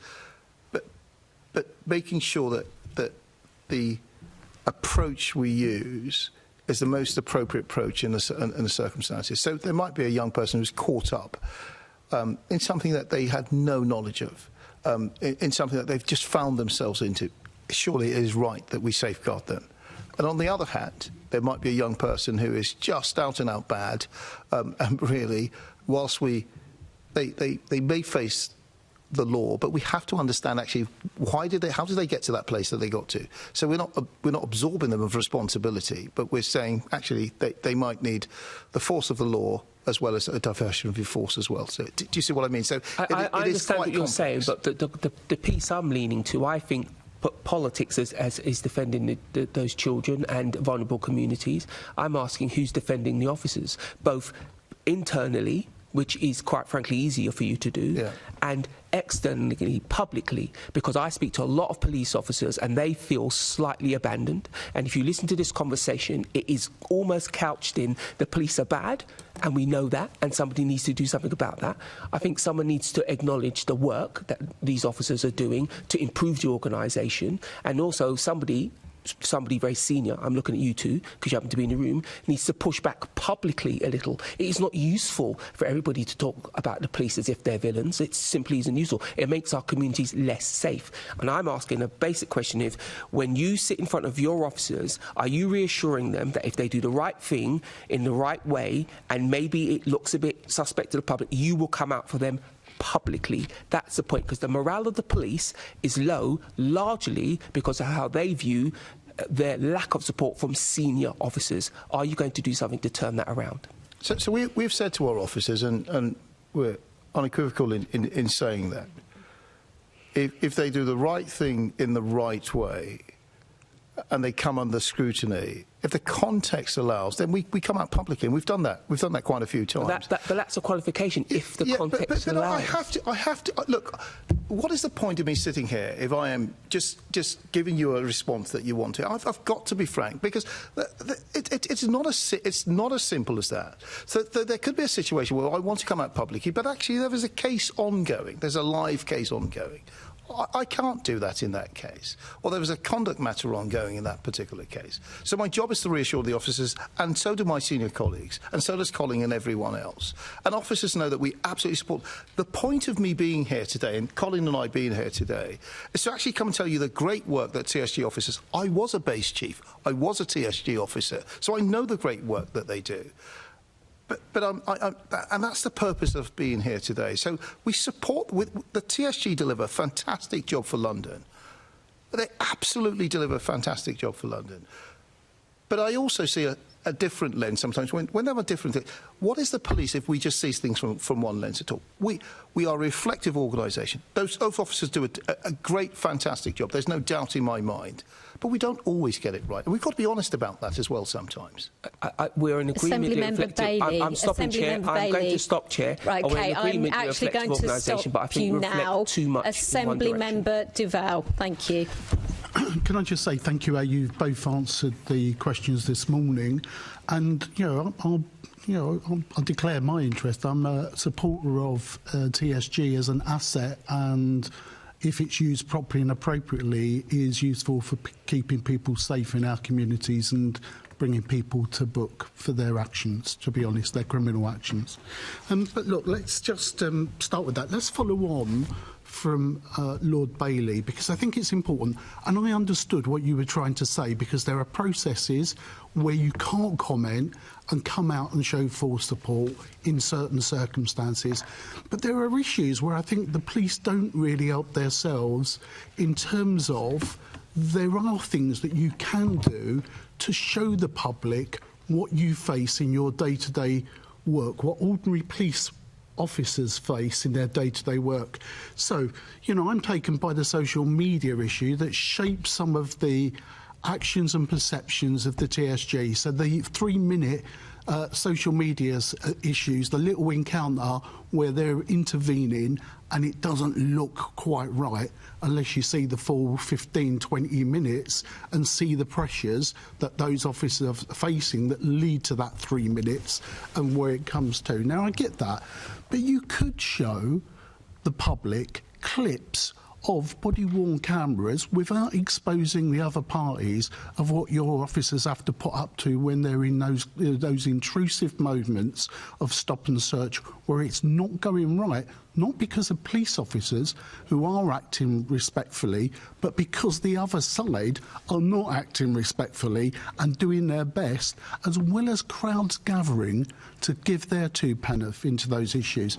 So when is the police going to start thinking about that to show some of the circumstances and the pressures that your officers face on a day-to-day basis? That's my first question. I've got some others, because I want to go back onto some issues that Assemblymember Garbett raised around those issues. Look, we need to remember about Casey. I think it was a very important report, but it was anecdotal. The key issue that we've got to remember, it was the police commenting on the police. Your colleagues in other services were dumping on you for what they thought was good reasons.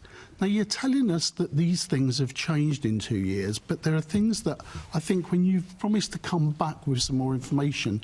So the things I'd like to see is about turnover and exit interviews. So how many people have come into TSG and stayed for such a short while because they don't like the environment?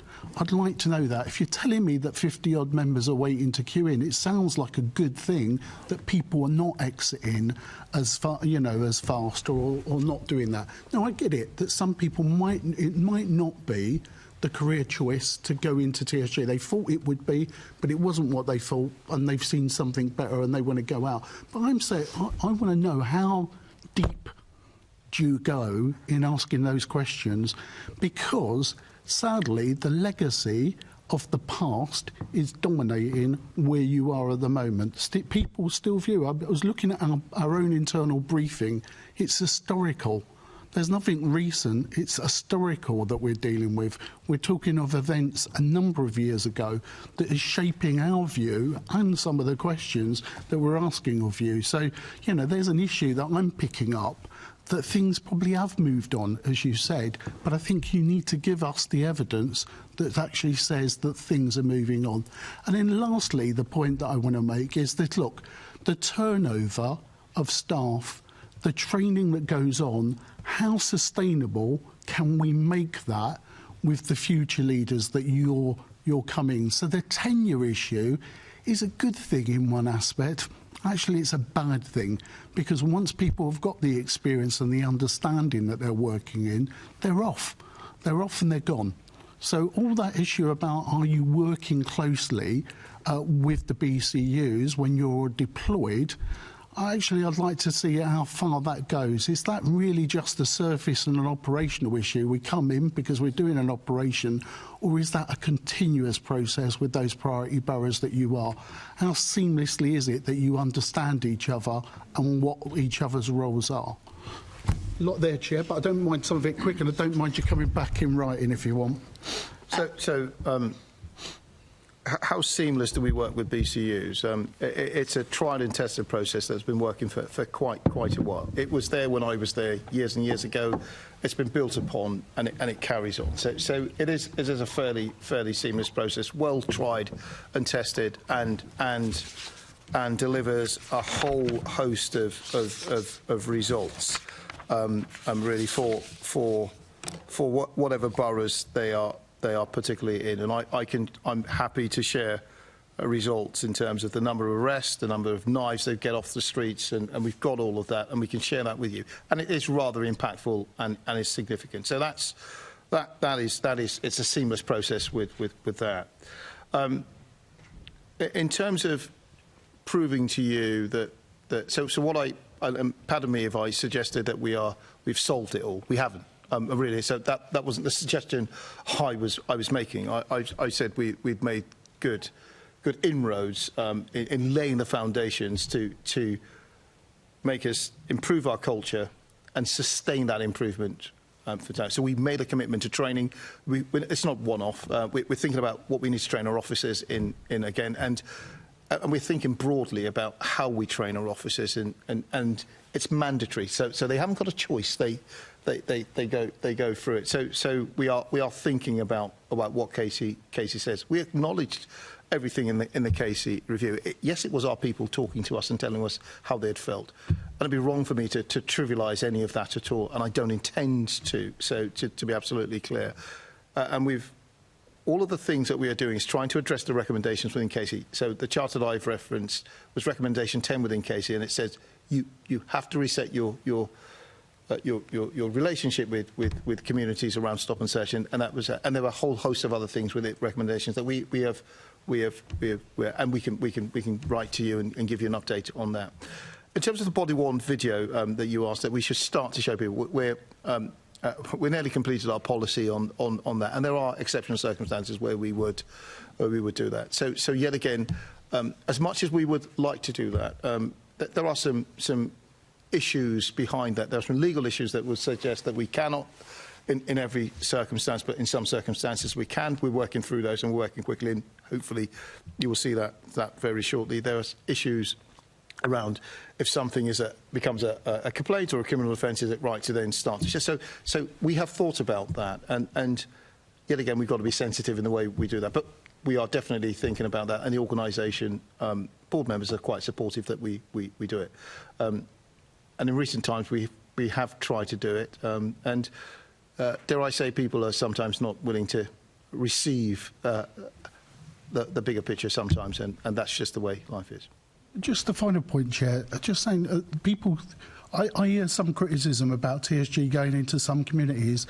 In my constituency, it's about the community asking for extra police resources to come into their communities because they're fed up with what they see as criminality going unchecked, and they want to see more resources going. So I just want to say that.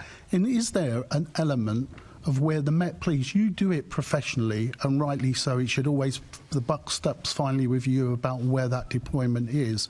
But where there are requests and community requests for intervention, what's the Met's thinking of that? Because usually it would be about resources is the real issue. The first stop is with the BCU. But how do you get the BCU commanders to put in requests for that intervention if they feel, no, we're never going to get that support because we're not quite that priority, the tipping point, is it worth us bidding for that resource? So I think, I always encourage all the BCU commanders to put in bids, and I've been in different circumstances in different boroughs in part of London where it does differ.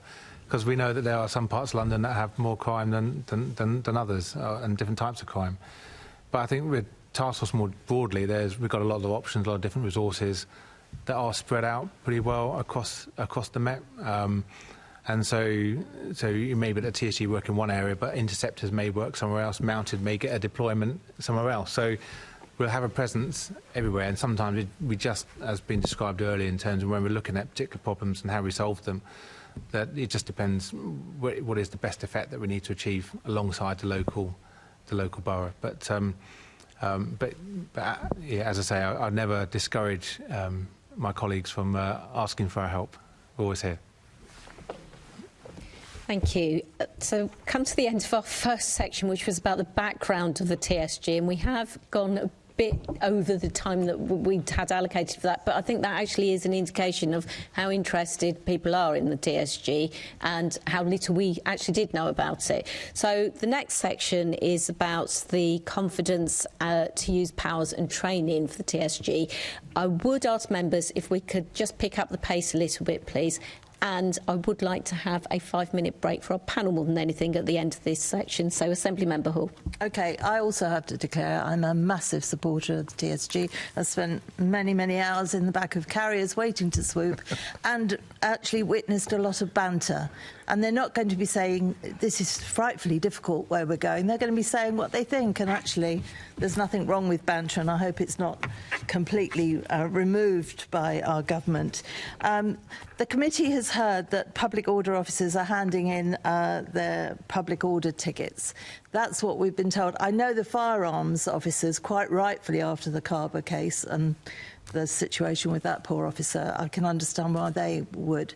But from what I'm gathering from you both this morning, it sounds like they're not handing in their tickets. Is that right? Yes, that's correct. Well, yeah. That's good. And if you said you're some officers short, how many of your officers are waiting for the wonderful IOPC to make verdicts on any of them? How many of them are not working because of that? So I haven't got the exact figures here, but the numbers are very low. I'd have to follow up with specific to answer your question. It would be interesting because the IOPC are just unbelievable. But the numbers are incredibly low. Well, that is good, because you don't want officers not doing what they're there for. In an ideal situation, without being too greedy, how many would you like? You've got 589, I think you said something like that. How many would you like? Because I know the boroughs really want you there. They always have done. Yeah, I think it goes back to our previous responses, really. I think that the resourcing for the TSG has been modelled against demand and the threats that London faces, the capabilities that are required, and how we work with local BCUs. And as you've alluded to, we have a waiting list of people waiting to join us, and we'll recruit more. So that 589 is our BWT at the moment, so we'll work towards that. But at the moment, as I said earlier, we have sufficient resources to deal with all the capabilities that we've described. OK, although, of course, if you did, then you would never say no to any of the boroughs. Would you? Because I know they wish they had you more. I know that. I hear the point you're making, and as I said when we started to talk about this, so we're budgeted for 589. We've currently got, I think, 510. We've got 50 on the waiting list to come in, and there's a recruitment process in the pipeline to bridge the gap as well. And really, people aren't sort of leaving the TSG. They want to stay there. There are colleagues who I know have been on the TSG for as long as I've been in the service, really, to be frank. So it is. They are volunteers. They do difficult work. They do very, very good work on behalf of the organisation in London. Yep. They deal with the highest risk subjects across London. They are first through their doors in the early hours of the morning, and go back and do it time and time again. Really. So we're budgeted for 589, and that's all we've got at the moment. But if we were to get more money, then it will be an organisational decision as to how we prioritise using that money. OK, and the dogs unit and the horse unit, are they going to stay as? Because they were all under threat with this latest. So we will carry on having a mounted branch, regardless of tough choices. We'll carry on having a dog support unit regardless of tough choices. It may be reduced in size, which, like I said to you, in total transparency, there isn't a part of my organisation that has not had to make a tough choice. But that's the reality and honesty. And like Colin has said, we're maximising the use of technology to bridge the gap, partners' effort as well alongside us, and actually working more precisely, really understanding the problems that we're dealing with more better and targeting and focusing our efforts where they're most required. Okay. Do the TSG officers have the confidence to use their powers in public order situations, or are they concerned sometimes? So we send the TSG to the most difficult jobs, really. So they're quite confident in delivering the effect that we want them to deliver. Really, so they are quite confident in delivering that. That's my experience, and that has always been my experience of how the TSG deliver. Really, so I've not heard anything to the contrary, but I'll let Colin answer that. But I think we're quite confident in the ability of the TSG to deliver the effect that we're asking them to do. Okay. I mean, they do an awful lot of stop and searches, really good ones.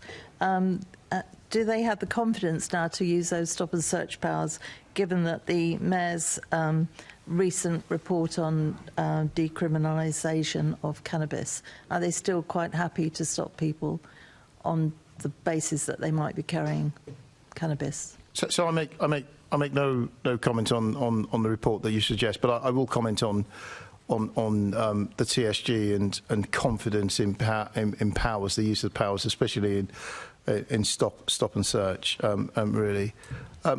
For a number of reasons, and officers are concerned that actually, in using their powers, sometimes that it could result in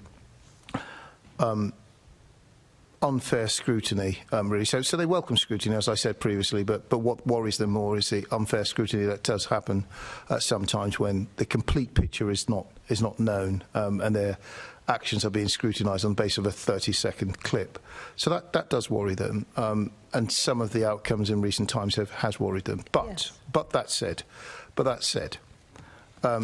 they do a significant number of stop and search. I think about 1,000 a month. Their criminal detection rate, so positive outcome rate, is in the 40s. The average for the organisation is the 30s, really.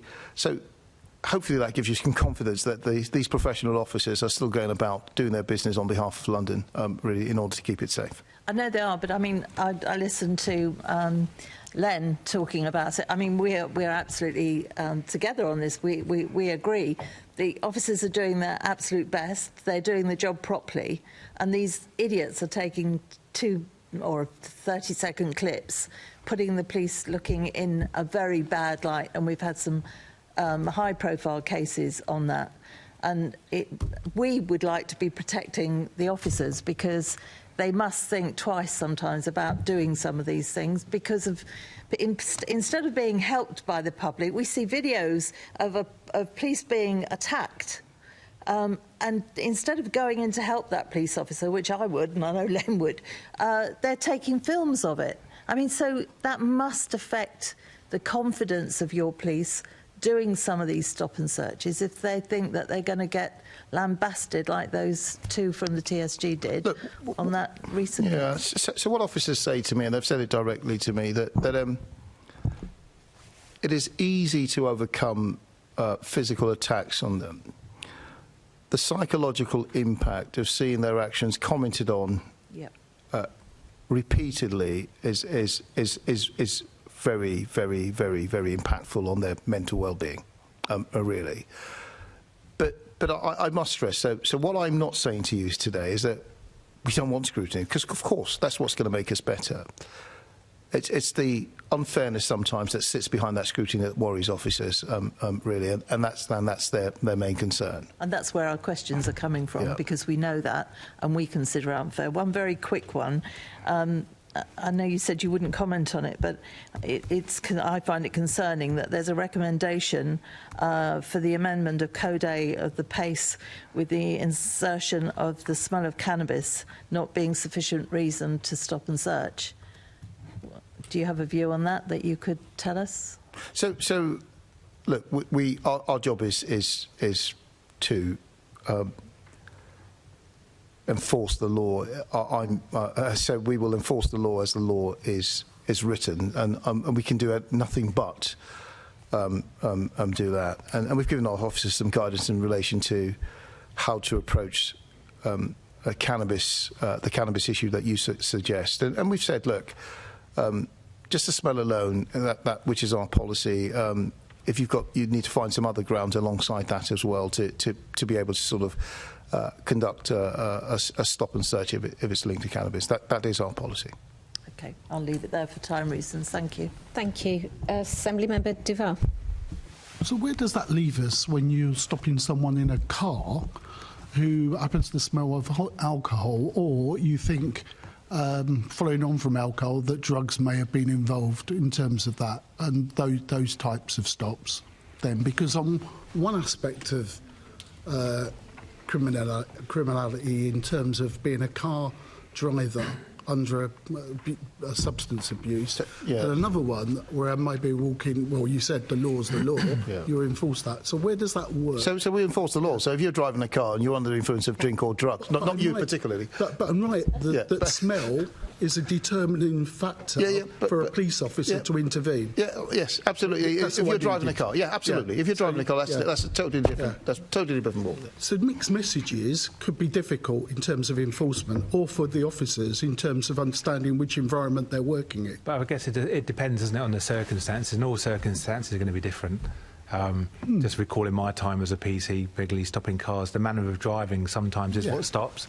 Then when you have a conversation with the driver, you realise that maybe they've been drinking, which gives you some reasonable grounds to conduct a breath test. So it just depends, doesn't it, on the different circumstances. There's always going to be a context for every single stop in every single circumstance.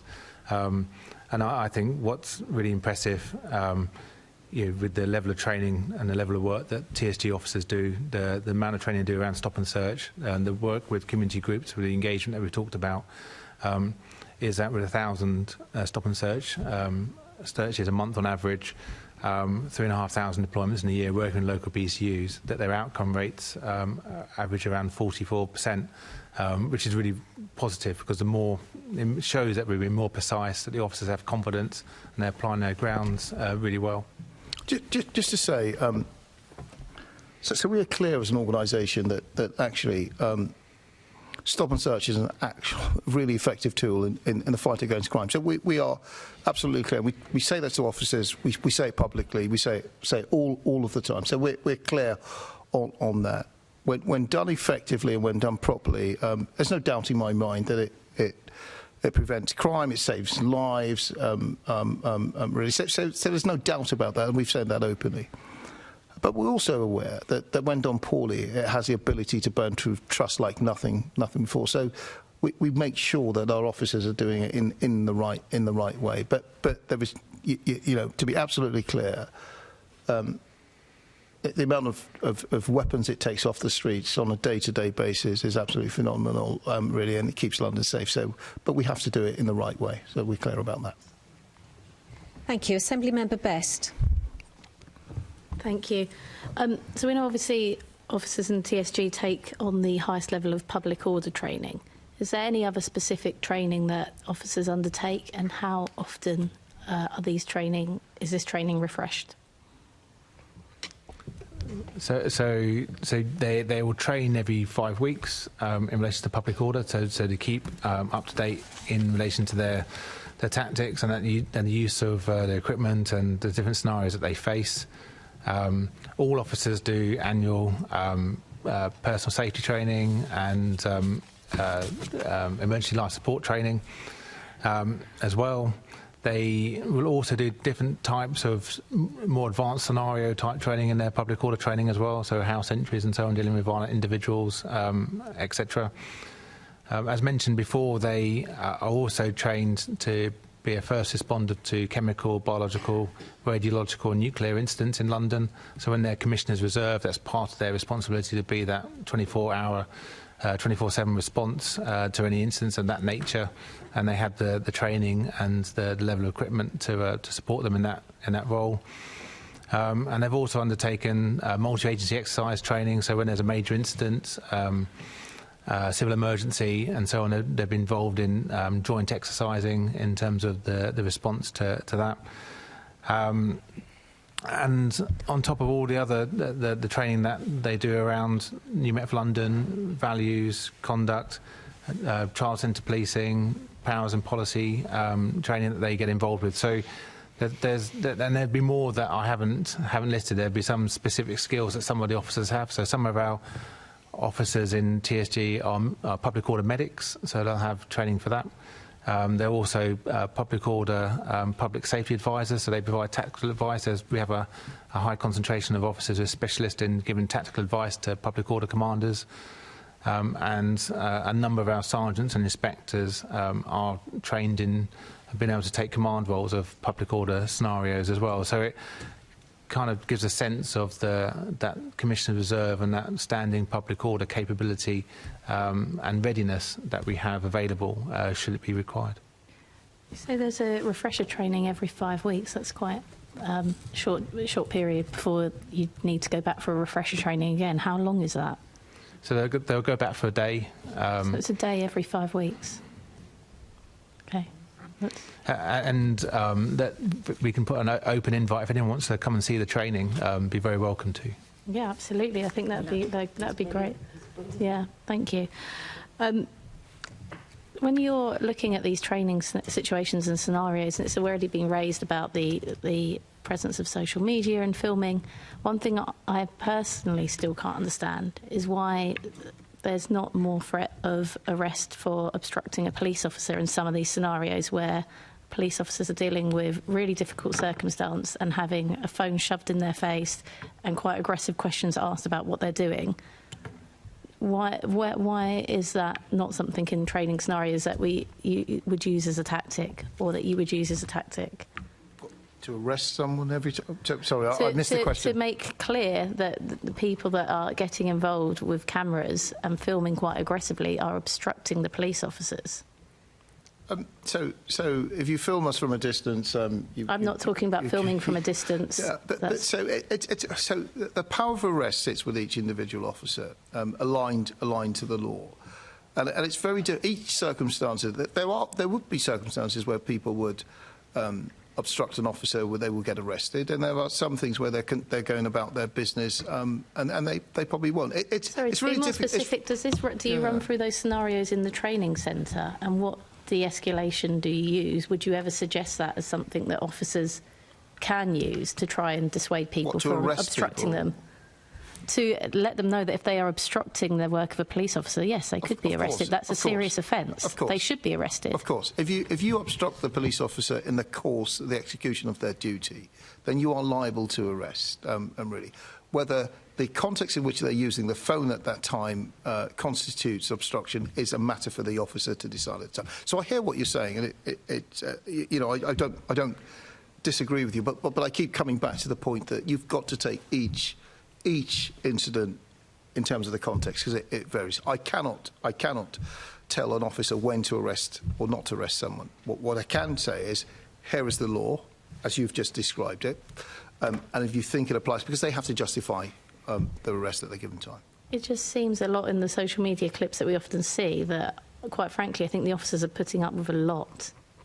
And I wonder, in the training scenario, what they are told to do in those situations, because it almost seems that they're afraid to act to dissuade somebody from obstructing them. I would beg to differ with you. So it's asking what they're told in the training scenario. I couldn't specifically tell you what they're told in a specific training scenario around that. What I would say to you is that that the power of arrest sits with the officer, and really that to justify and they will execute, they will utilise that power as they see fit. So look, policing is a complex business, and to try and decipher what an officer will do in each situation, it's very difficult to sit here and try and decipher. I'm not trying to decipher that. I'm just trying to. This is a situation that seems to come up quite often. So I'm wondering, in the training, what is the advice that officers are given? That was what I was questioning. Assembly Member Best, we've just had a very kind open invitation to come and see the training. I, for one, would love to do that. I think your questions are excellent. Perhaps, though, they would be better asked if we can organise that, because the people doing the training can actually answer that. I just was trying to, I think, make clear that that was the question around what was in the training, not what an individual officer should do in an individual situation. If we can maybe organise this, those are really good questions to ask the trainers themselves. Move on to your next question.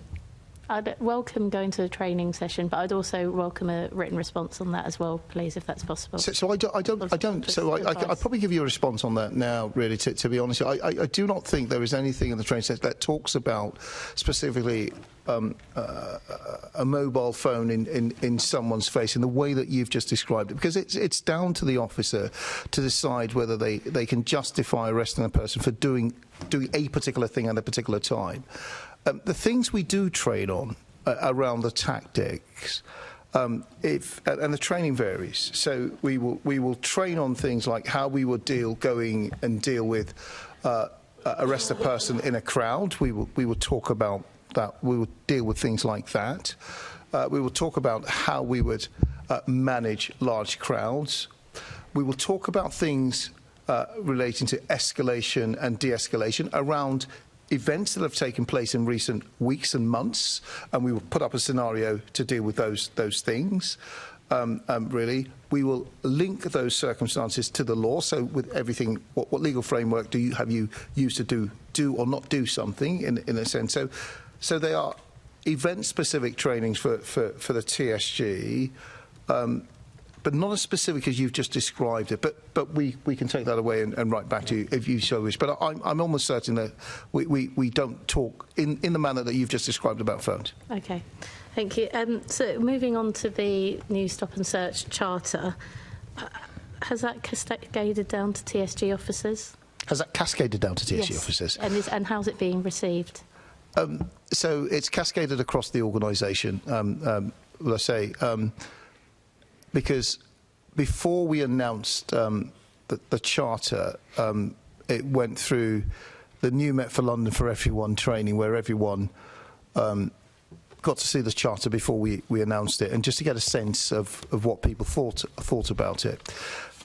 So the charter is not about the legal framework; it's about how we deliver stop and search in a manner that communities have asked us to deliver it, really. And that's what the charter is about. So how has it gone down? It's gone down quite well across the organisation, including the TSG.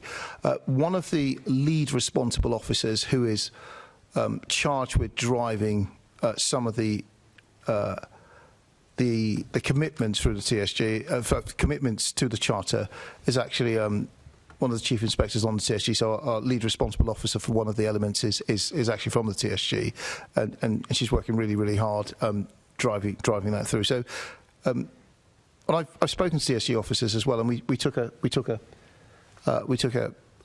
conversation to them just to ask, just to make sure, because it's not like me and Colin that are going to deliver the commitments on the charter. It's the everyday officer, so we wanted to make sure that we were aligned to what they were thinking. So that's gone down well, but I'll let Colin comment on that. Yeah, no, I think also if you break down the elements of the charter, and then look at how we conduct our business in terms of our performance, our training, our supervision, the conduct of stop and search, the level of community engagement that we're now involved with. We're taking each of the elements of what's within the charter and weaving it into how the TSG and task force operates on a daily basis.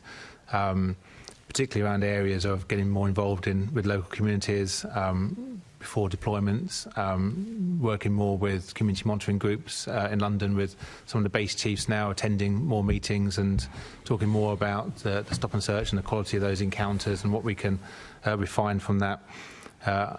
Obviously, we've touched on training already, so making sure that the quality of our training, and we conduct regular stop and search workshops with TSG officers and local borough officers as well.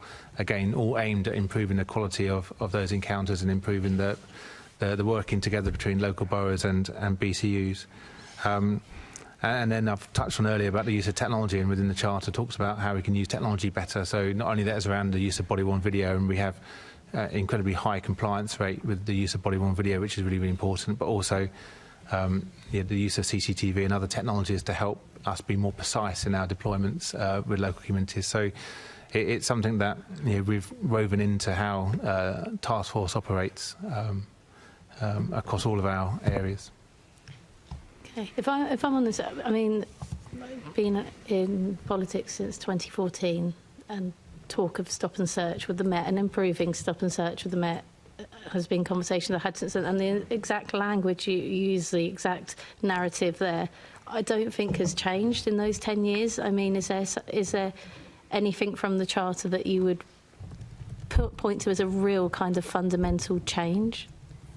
So I was trying to be succinct, and so if I can talk through some changes. So Casey said a number of things, but she said we needed to reset our relationship with our communities around stop and search. But she also did say in there that in the review that we treat engagement in a real perfunctory way, as I think is what she said in there. So how we engaged to get to the point of the Charter was very, very different, really. We didn't write a single thing down. We started engagement from scratch. We had 5 questions when we brought people into NSY to have a conversation with us, and one of those questions was, should we have a charter at all? What's it going to do? What would you like to be in it if we do have one? We then embarked on a journey across a number of schools. We had an online session, a number of online sessions, not just one. Sorry, we have gone through know very well the engagement. Okay. Just with focus on time, could you just say a change as a result of the Charter? So the engagement was part of the change. How we engaged was part of the change. So you just said we're doing the same things, but the engagement was part of the change. The journey to get to this point was part of the change. Do it differently and do it. The words you see in the Charter, in terms of, they are community expectations of us. So they're the words of the community. What we have done behind that is that we've got 5 lead responsible officers who are driving the changes against the 8 commitments that we've just talked about. Training, we're starting to pull together the training plans that are going to look towards the future. That is going to be different, which is not about legality of stop and search. It's about how we do stop and search, the procedure justice way. So that is different. Part of training is understanding cultures and history. So cultural competence is different. Really. Stop and search, I talked about complaints in stop and search. We're developing something, and you'll see that very soon, in terms of how complaints can be received differently and more expeditiously in a manner that will give public some confidence. And that's one of the lead responsible officers is developing that already.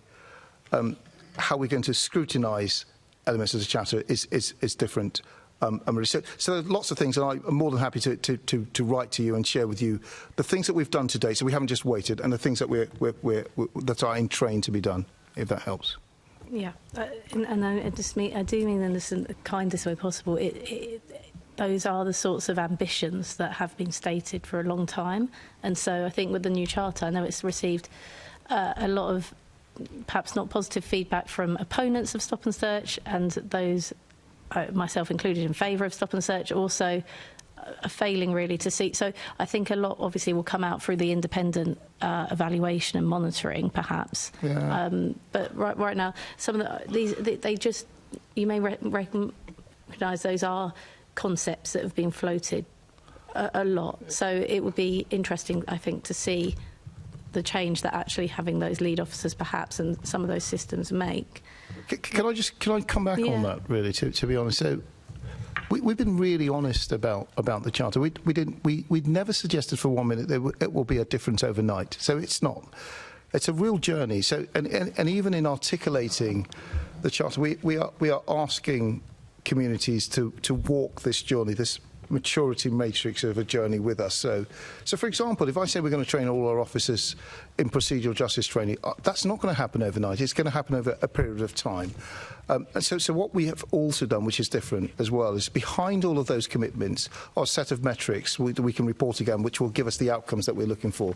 So what's going to be different for the officers, the supervisors, the public and young people? So we've articulated what the outcomes should be and the metrics that will lead towards that.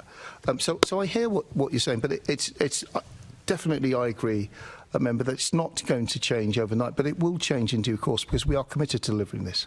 Okay, and the final question from me, just, do you think the Charter puts enough emphasis on the respect that officers should be receiving in interactions, as well as enough emphasis on the fact that stop and search is the primary? There's 8 commitments there, not one of them mentions safety of the public. Is it clear enough that stop and search is to keep the public safe, and the reason for any stop should be to keep somebody or the public safe? Member, I was trying to articulate how we got to this point here. The community expectations are not my expectations. We went out and asked the community. Those expectations were written by the community members, and those expectations are what Londoners suggested they wanted in there. So they're not my words. We have just said we will meet them. We will meet those commitments, those expectations, and that's why we've made those commitments, if that makes sense. Yeah, I agree. I think a charter is a contract between. This charter should be a contract almost between the police and the public. And I think to ask for a level of respect for the police in encounters and to hone in on the fact that every stop and search, the paramount reason for that is to keep the public safe. I think those are still important things as part of the Charter. I don't disagree. I absolutely don't disagree with you, but I'm also mindful of our position, the position we're in really at the moment. So we were trying to respond to what our communities want of us, and dare I say, a vast majority of the community does respect policing, really, which has been my experience. There are only a few difficult people that we come across, so I don't disagree with your yeah. Of course, the vast majority of the public respect the police, and the vast majority of police officers respect the Absolutely. public, and the vast majority of this, and so that's why I think in the Charter that should have all been recognised, but I'll leave it there. Thank you. Assembly Member Garbeth. Thank you. And just to make a quick comment in support of what you were saying earlier about the stop and search on the basis of smell of cannabis alone, obviously it came from the Inspectorate, the IOPC and the College of Policing before this, and this is just putting it into the Code of Practice, so I just wanted to make it clear that it's something that's been spoken about for a really long time. So my question is about just specifically, and probably a short answer, just about do TSG officers receive training on unconscious bias, and how do you ensure that that's undertaken and refreshed? Is it part of the training? So all our officers undertake training around issues around unconscious bias and discrimination. I can't give you a specific sort of numbers and timelines when perhaps that's something we can follow up on. But it is something that's live for us in sort of training and conversations, and goes back to how we want to make sure that our officers act and behave within our values and our guiding principles. And we've gone through a period of extensive training through our new Met London training that covers a lot of those key areas and issues, which include unconscious bias. Great, and I know we're going to do some more on the training, so that would be great to hear. And just briefly, I know we've talked a lot about kind of the activity of the TSG. How do you measure the long-term impact of the activity that the TSG has had? Because obviously there's a principle of policing that you can't just measure success based on activity, so like arrests and things. Like, how do you... Because it'd be really good to see the kind of longer-term impact of those interventions. So again, I think part of that is the TSG work in conjunction with the local BCU. So part of the long-term outcome is reducing and dealing with the reasons why they're deployed. So we will look at if we're deployed into an area to reduce robbery, has robbery reduced during the time that we've been there? We'll look at the output. So we've talked about arrests and various interventions that they do, but ultimately, is crime coming down? Are offenders being removed from the streets and keeping people safe?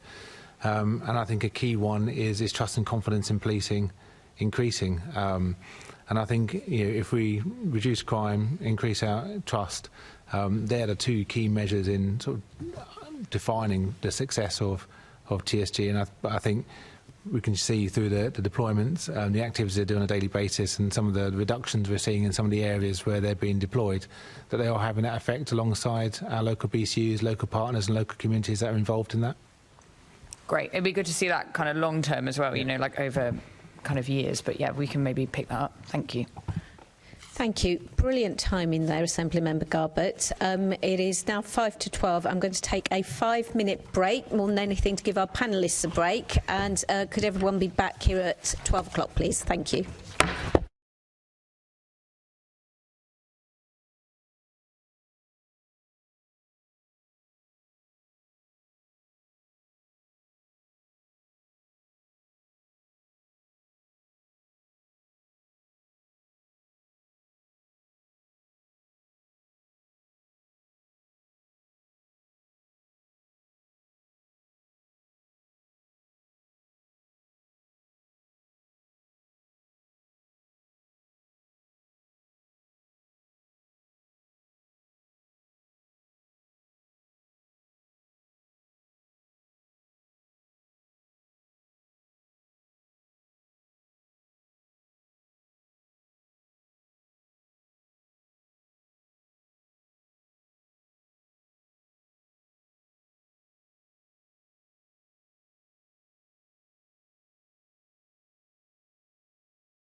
Okay, thank you. So we're now moving on to our next section, which is about vetting, complaints and the Casey review.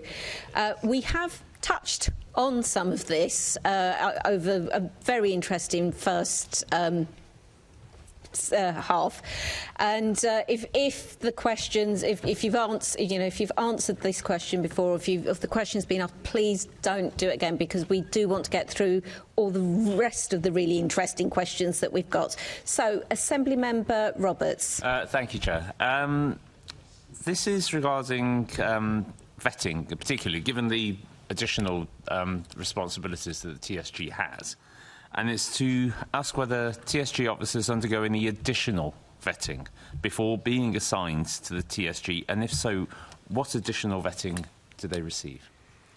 So at the moment, they have the same vetting as any officer on a borough, so they would have no additional special vetting to join the TSG.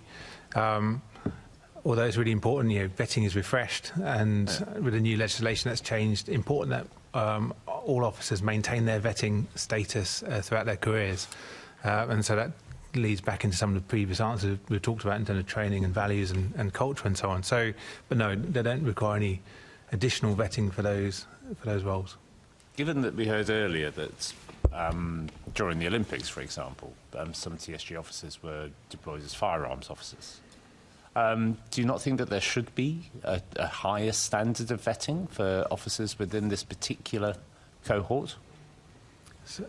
Well, I think the officers as they are now are, as I say, they're drawn from the boroughs. They're operationally deployed in local communities in similar ways to borough officers are. So I think having parity around the level of vetting is absolutely appropriate. I think officers go into different roles in their careers, so you might find that some TSG officers have a high level of vetting depending on additional roles they may have, but as a standard benchmark in terms of the vetting they do have, then they have the sufficient vetting that's required at the moment. But as I say, some roles within policing do require a high level, but it's role dependent in terms of what they're doing. Yeah, I was just wondering whether, given the high profile and given the concerns which we've heard recently, and given the fact that the TSG was formed out of the SPG years ago, but perceptions still linger. So still no need for a higher level? I mean, these are the commissioners, well, you didn't say crack troops, but pretty much. So the TSG was not formed out of the SPG. The SPG was disbanded and we formed the TSG. So in order to join the TSG, you have to go through. So for some units, you can just be transferred into those units from workforce deployment. But in order to join the TSG, you have to go through a selection process. So although that is not vetting in terms of background vetting, it is also a way of actually seeing whether these officers are going to be suitable for the kind of work that we're putting them through. And really, so you don't just get transferred into the TSG. You have to apply, go through a rigorous selection process, and then if you are successful, then you get to join. So there's a second stage. There's a second stage. Really.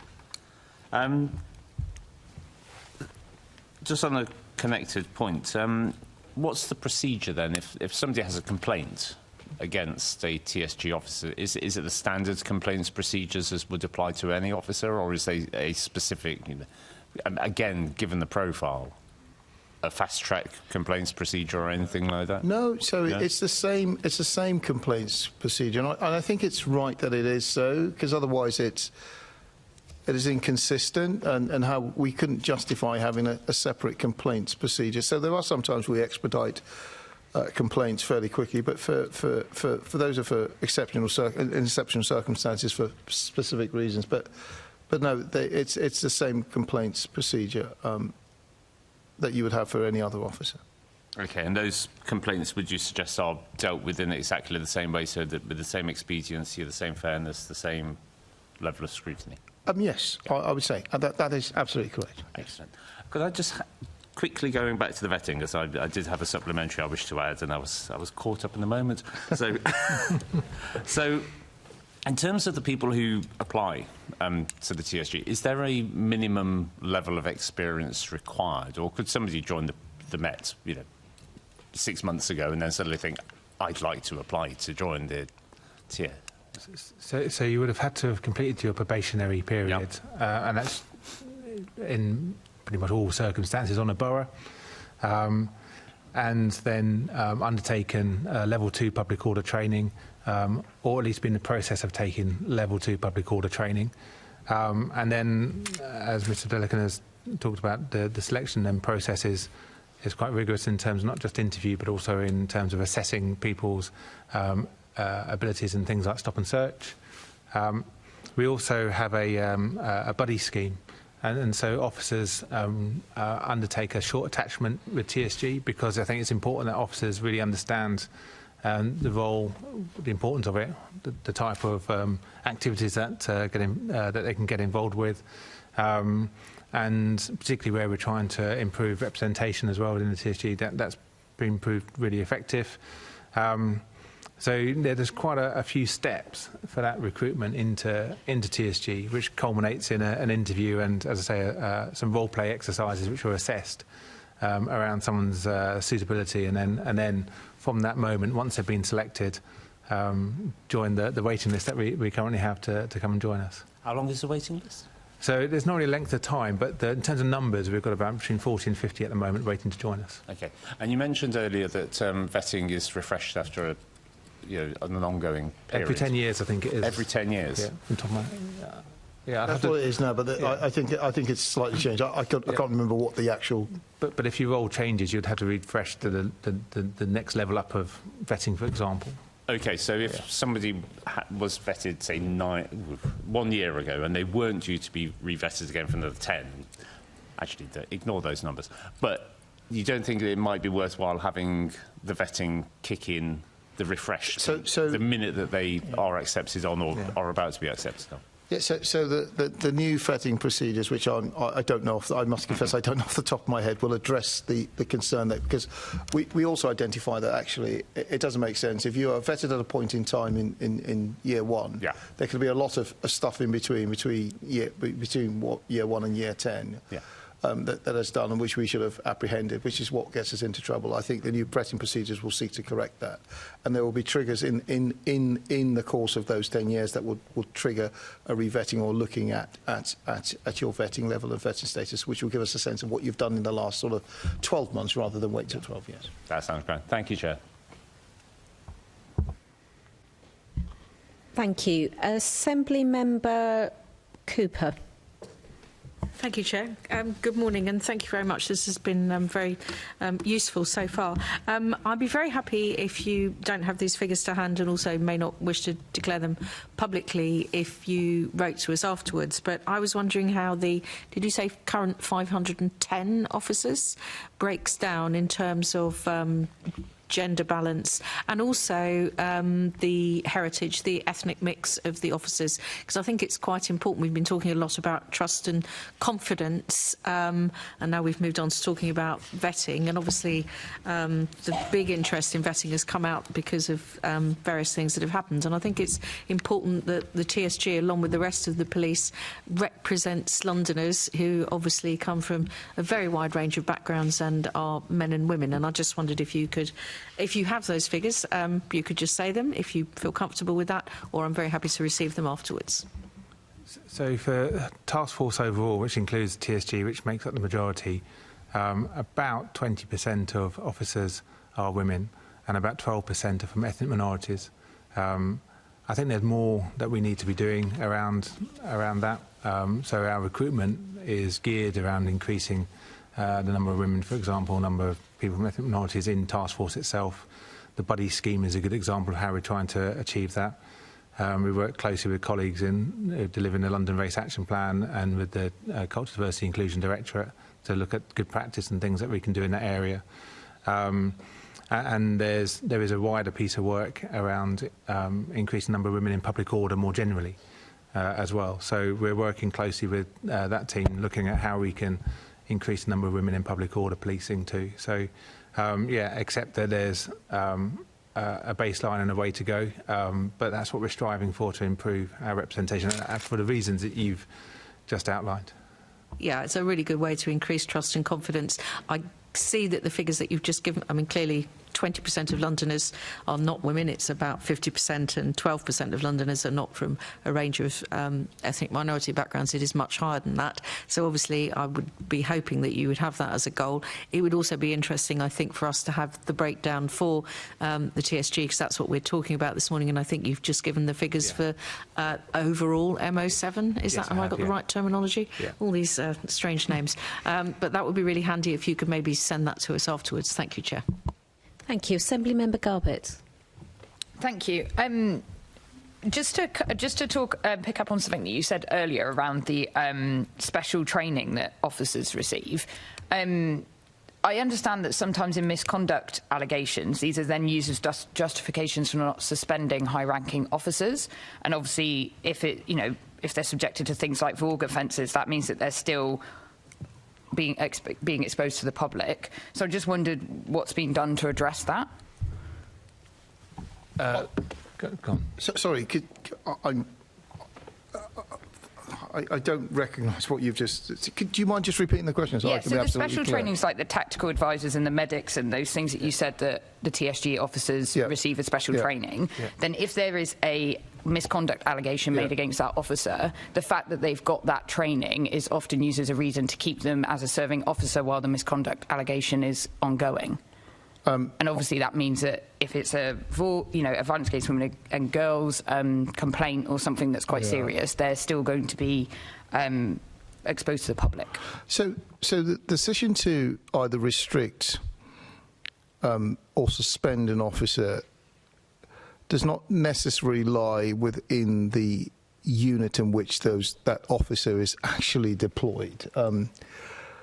Depending on the severity or the seriousness of the allegation against the officer, will determine where the assessment of severity is taken and then decide on restrictions or suspension.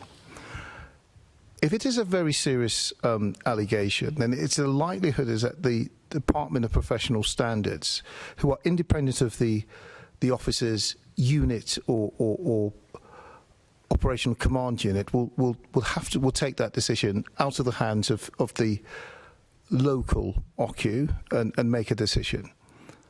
Yes, it is right that in the interim sometimes there is local restrictions that could be placed pending a decision from a centre on that. But those are, yet again, they are individual decisions taken on the basis of the context of what is being alleged, really. So, and I don't think one of the reasons, and I'm quite clear on this, one of the reasons why we would keep people who've done heinous things sometimes would be on the fact that they have got what might be deemed to be a specialist role. It's not. I think the terms that it's like an operational need that I've. Yeah, that would kind of put them in a different category to another officer. Not from my knowledge, and that isn't right. If the allegation is that serious that they need to be restricted or taken out of the operation chain in the interest of public safety or public confidence, then we should do so, and that's what we do. Of course. That's why I was quite concerned. Obviously, that might be of difference, but maybe I can follow up with you afterwards with any specifics. That'd be good to know. Thank you. Thanks. Thank you. Assemblymember Small-Edwards. Why does the Met only publish complaints at MO7 task force level rather than at TSG unit level? To be honest, I don't know the specific answer to the question why. So in terms of that, what's on the public dashboard in terms of what you can see, I think most commands data is published at that BCU or OCU level. There'll be a number of reasons for that. I'd probably have to follow up with a written specific answer to that question. But obviously that's the data we currently publish. But I'll have to get back to you on that one. Thank you very much for that. Do you think it would be helpful at a unit level? What would that give the public more confidence? I just asked the question because Yeah, I think I just wanted to hear kind of your rationale for doing it that way. I don't know whether it would or not, but yeah, if you could let me know in writing why you think it's potentially best to do it. I think some of that, and I surmise, but we will do that in writing, is around making sure that actually data protection is one of the reasons why, because the more granular you get, the more likelihood you are able to identify not just the officer, but possibly the person who has made the allegation as well. And sometimes that's not the right thing to do. Thank you for that. What lessons have been learnt by the TSG following the case of Bianca Williams and Ricardo dos Santos? So I think we touched on it earlier around officer confidence in terms of being able to use their powers, and I think cases such as that have an effect on officer confidence in using their powers. We've seen a return of some of that confidence as well, which is really encouraging, and so on. So I think partly it's around that officer confidence and what those incidents can have an effect. I think we've looked more at how we support officers. There's a point made earlier around how we support officers going through or facing public scrutiny in that way. So I think there's more that we have been doing around the welfare and well-being of officers that are facing misconduct or facing those kind of issues around their welfare, mental well-being, and wider support that can be made available. I think also it's also looking at how we operate and work with local BCUs, so just more widely, not necessarily specific to the case, but I think reflecting on trying to be more precise and using technology and using other things that are available to us to build that confidence and think about how we can use various tools and intelligence and information to inform stop and search, but that's more widely rather than specifically to the case.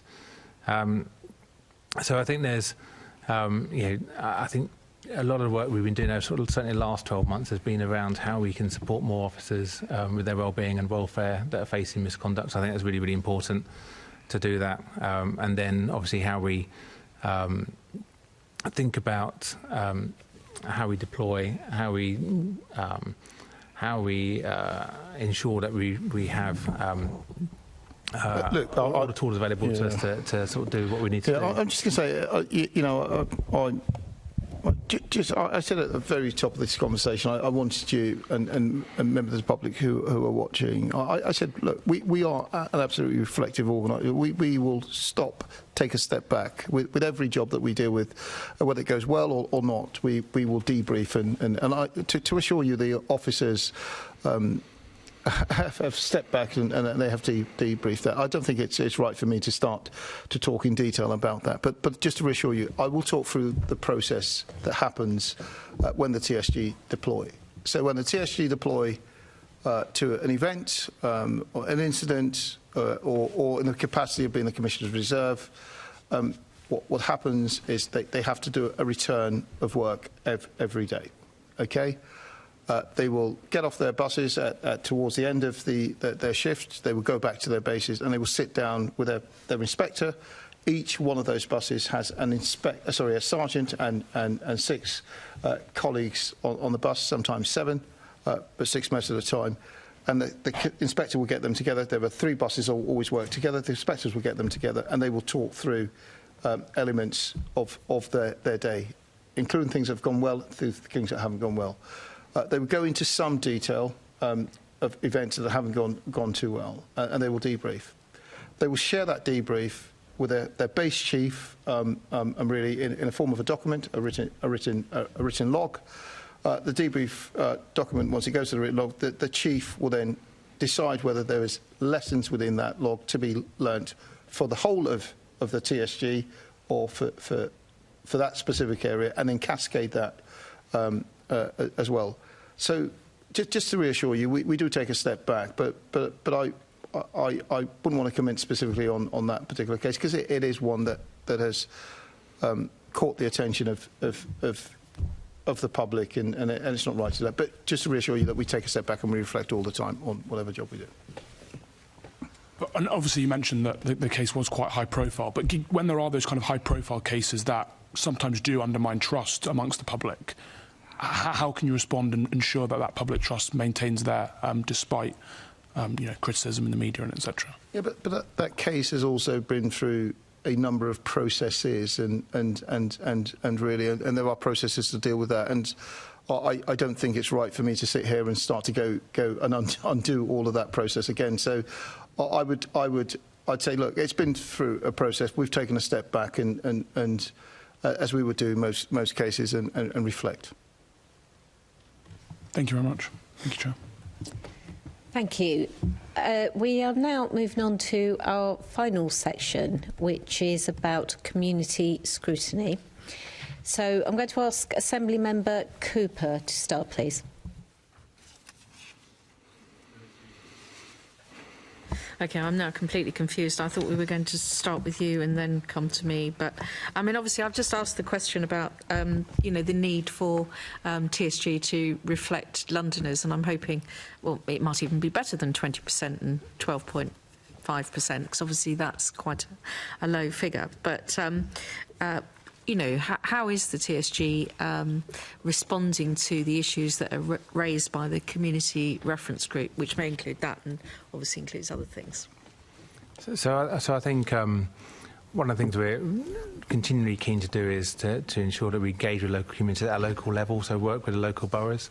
So I think that connection with local IEGs, local community monitoring groups, who scrutinise stop and search, for example, and having officers attend those meetings and be available to answer questions and talk about stop and search, for example, again, really important. And that feedback from those groups back into Task Force and back into TSG is also really important, particularly prior to a deployment where it's, as we've talked about before, it's important for officers to understand the context and challenges and history of where they're policing, and also to listen to some of the local voices, local community groups and others who are talking about what it's like to live and in those areas and the reasons why it's important for officers to be there.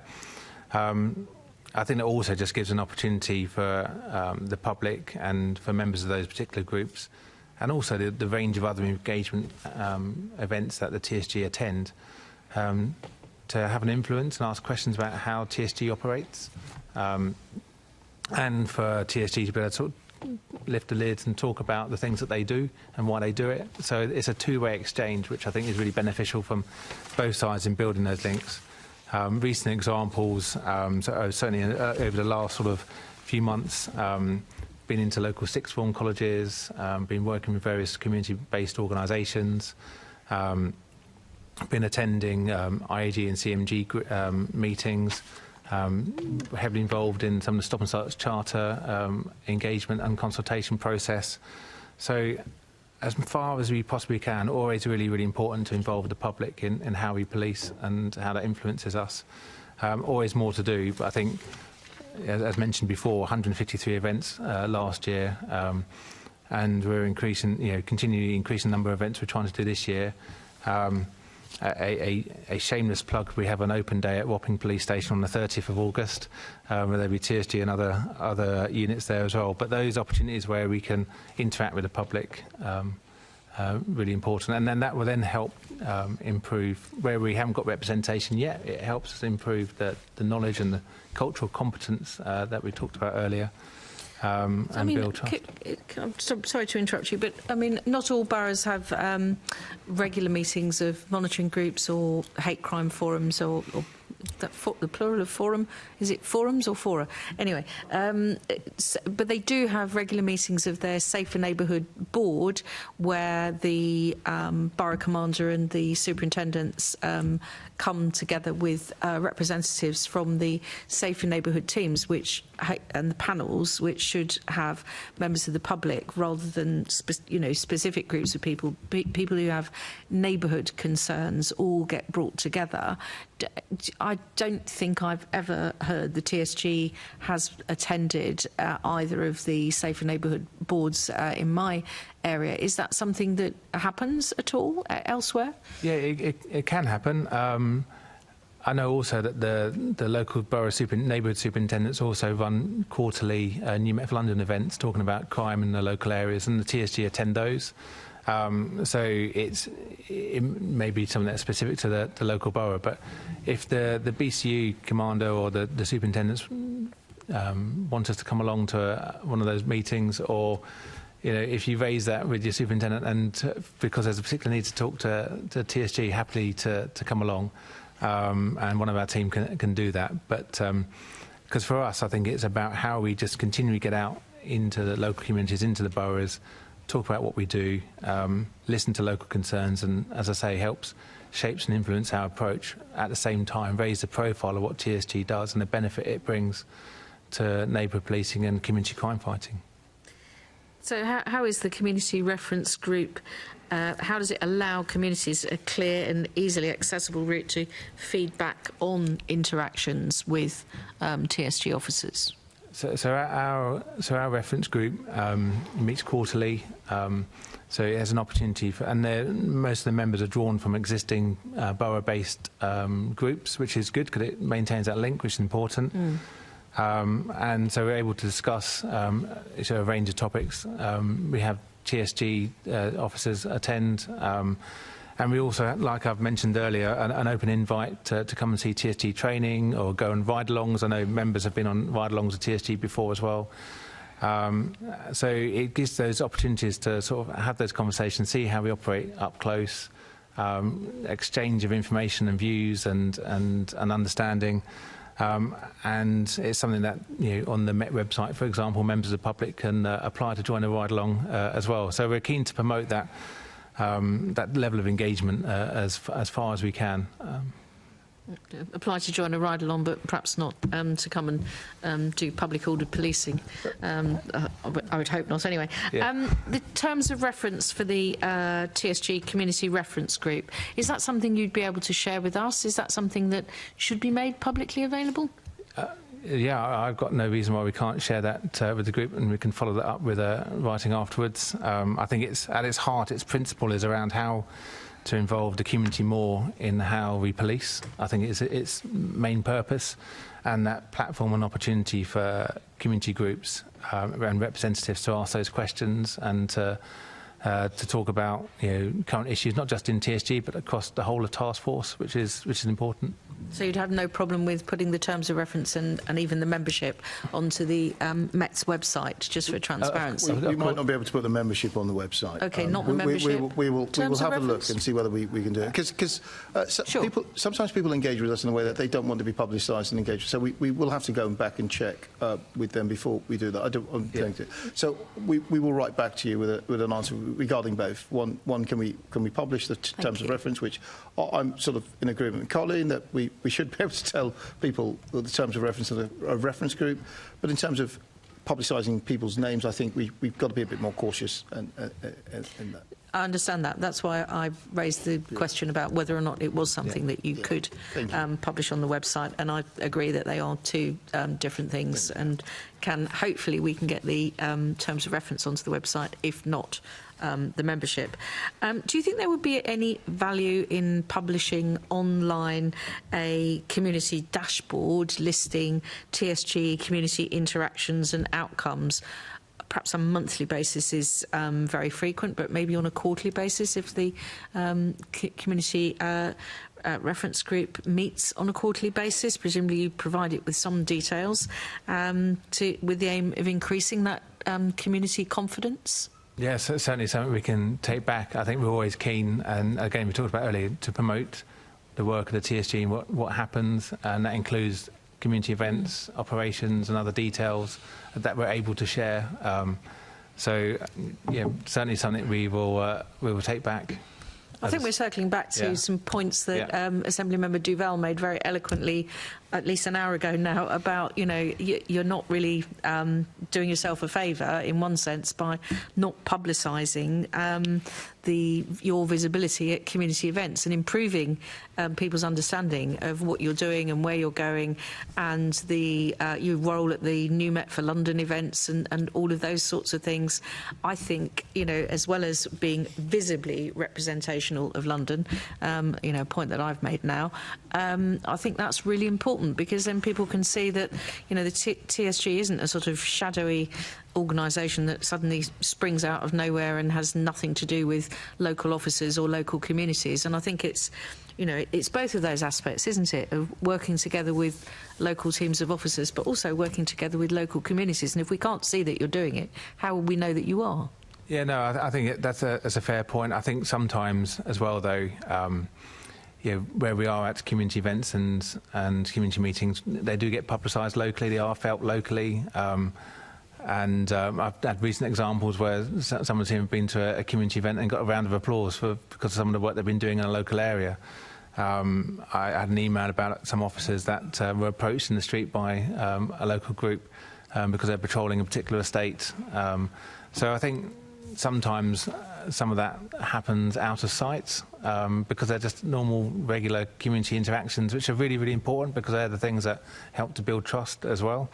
But certainly it's a wider point about how we can publicise more of what we do more widely is certainly something that we can take back, and certainly something that we've been thinking about how we can improve that public engagement more widely. I mean, if part of the New Met for London is about increasing confidence, surely this has to be a good way of doing it. Yeah. OK, thank you, Chair. I disagree with that. Thank you. Assembly Member Roberts. Thank you. Just following on from that, I get and I fully support the comments regarding the publicising of showcase events. But there was a FOI request entitled Information about the TSG.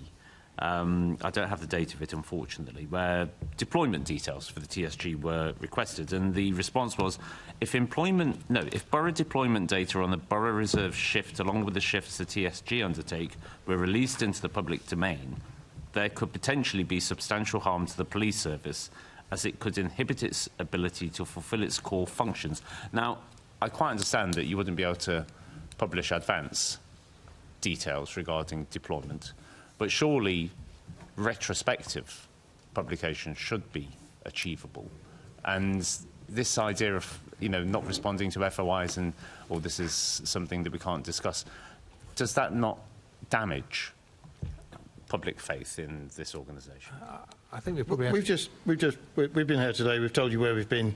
Oh no, I appreciate that. But so we're look. I don't know. I know the date of I don't know the date of the FOIA, but if you ask us where have we been in the last sort of 2 months, I think I have data to tell you where we've been and what results we've achieved. And to the member's point, that helps serve to build confidence in what we do. And so I'm quite content to give you a sense of where we have been. I won't give you a sense of where we are going, but I can give you a sense of where we've been. Sometimes, though, it's the case that it's two parts of the same organisation don't necessarily interact well. So your FOI team might think they're doing exactly the right thing by not releasing the data. If I could just warm to the point. Yeah. They may think they're doing the right thing by not releasing the data, whereas you actually want them to release the data so that you can be more transparent. So in the interest of transparency, which you've just mentioned, so it's people like me who sign off whether we agree to the FOIA response or not. So it does come through my desk. It's not down to them. So I wouldn't want you to sort of think that it's down to the FOIA team. It's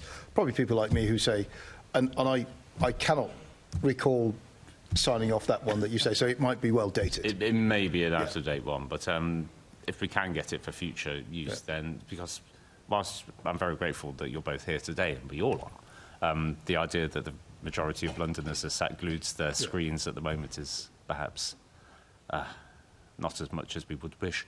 Where am I going next? OK, so the other question is, how is the use of integrate, deploy and exit being monitored, and what impact has it had to date? So we monitor it in terms of understanding the level of engagement events that were taking place. We track it through corporate tasking, so aligns with the taskings and deployments that we are given. We follow up with the local BCUs and capture the feedback from the local BCUs. I think as a sort of three-stage model, if you like, so far it's proved effective in helping to integrate TSG and build those links with local communities, local borough officers. I think what we haven't done is formally evaluated it, for example. However, in terms of sort of informal feedback, either through tasking or through working closely with the boroughs or through feedback from the community reference group and other community groups that we've been with the local BCU, we've been receiving some really positive feedback. So anecdotally, it's achieving its purpose in supporting those deployments and trying to drive and improve the quality of the work that TSG do in a local area. Will you be sort of closing the loop so that the reference group has fed into this and now you're doing the work? Will you be reporting back with the findings of the review to the community? So as I say, what we haven't done, we haven't, and at the moment we've got no plans to do a formal evaluation or review of that strategy. What we tend to do is, as I said, for each deployment, we'll look at each deployment in itself and then look at the feedback loop that we get, as you described, from each deployment. And that's how we then just capture any learning, anything that needs to maybe be brought into training or maybe shared more widely across the command. Sometimes we share some of the feedback that we get across the command with weekly messages and through training days, or just with the individual units in terms of what's coming back. And likewise, when we report back in terms of the outcomes of corporate tasking, we're able to share any feedback corporately that way too. Okay. And how long do you think you'll continue with the operation before you do a formal review? I'm not asking you to commit to a date. No, but all I said, each tasking is reviewed on a monthly basis as a regular review. So each month we'll be reviewing, but we also have daily and weekly meetings where we review all of our activity across Task Force and TSG. Okay, excellent. Thank you. Thank you, Chair.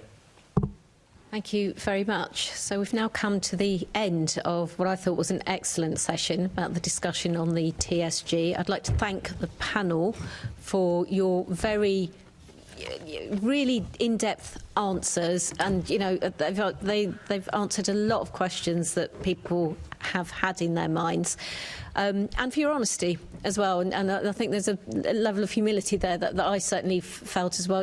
Don't always get it right, and thank you for saying that. A takeaway for you. So we will get in touch with you about the list of things that you've said that you will write to us about. But a huge issue that seems to have come up is we need to hear all about the good news. I spoke to you during the break about this. I think a number of people around this table have said, look, we need to know more about this. So if that's something that you could take back to your comms team about getting that good news out, that would be fantastic. Thank you. Can I ask the committee to note the report and the discussion? Noted. Can we also delegate authority to me as chair in consultation with party group lead members to agree any output arising from the meeting? Can I ask the committee to note its work programme? The next meeting of the committee is scheduled to take place on 18th June 2025 here in the chamber at City Hall. I have no urgent business, so that concludes today's meeting. Thank you very much.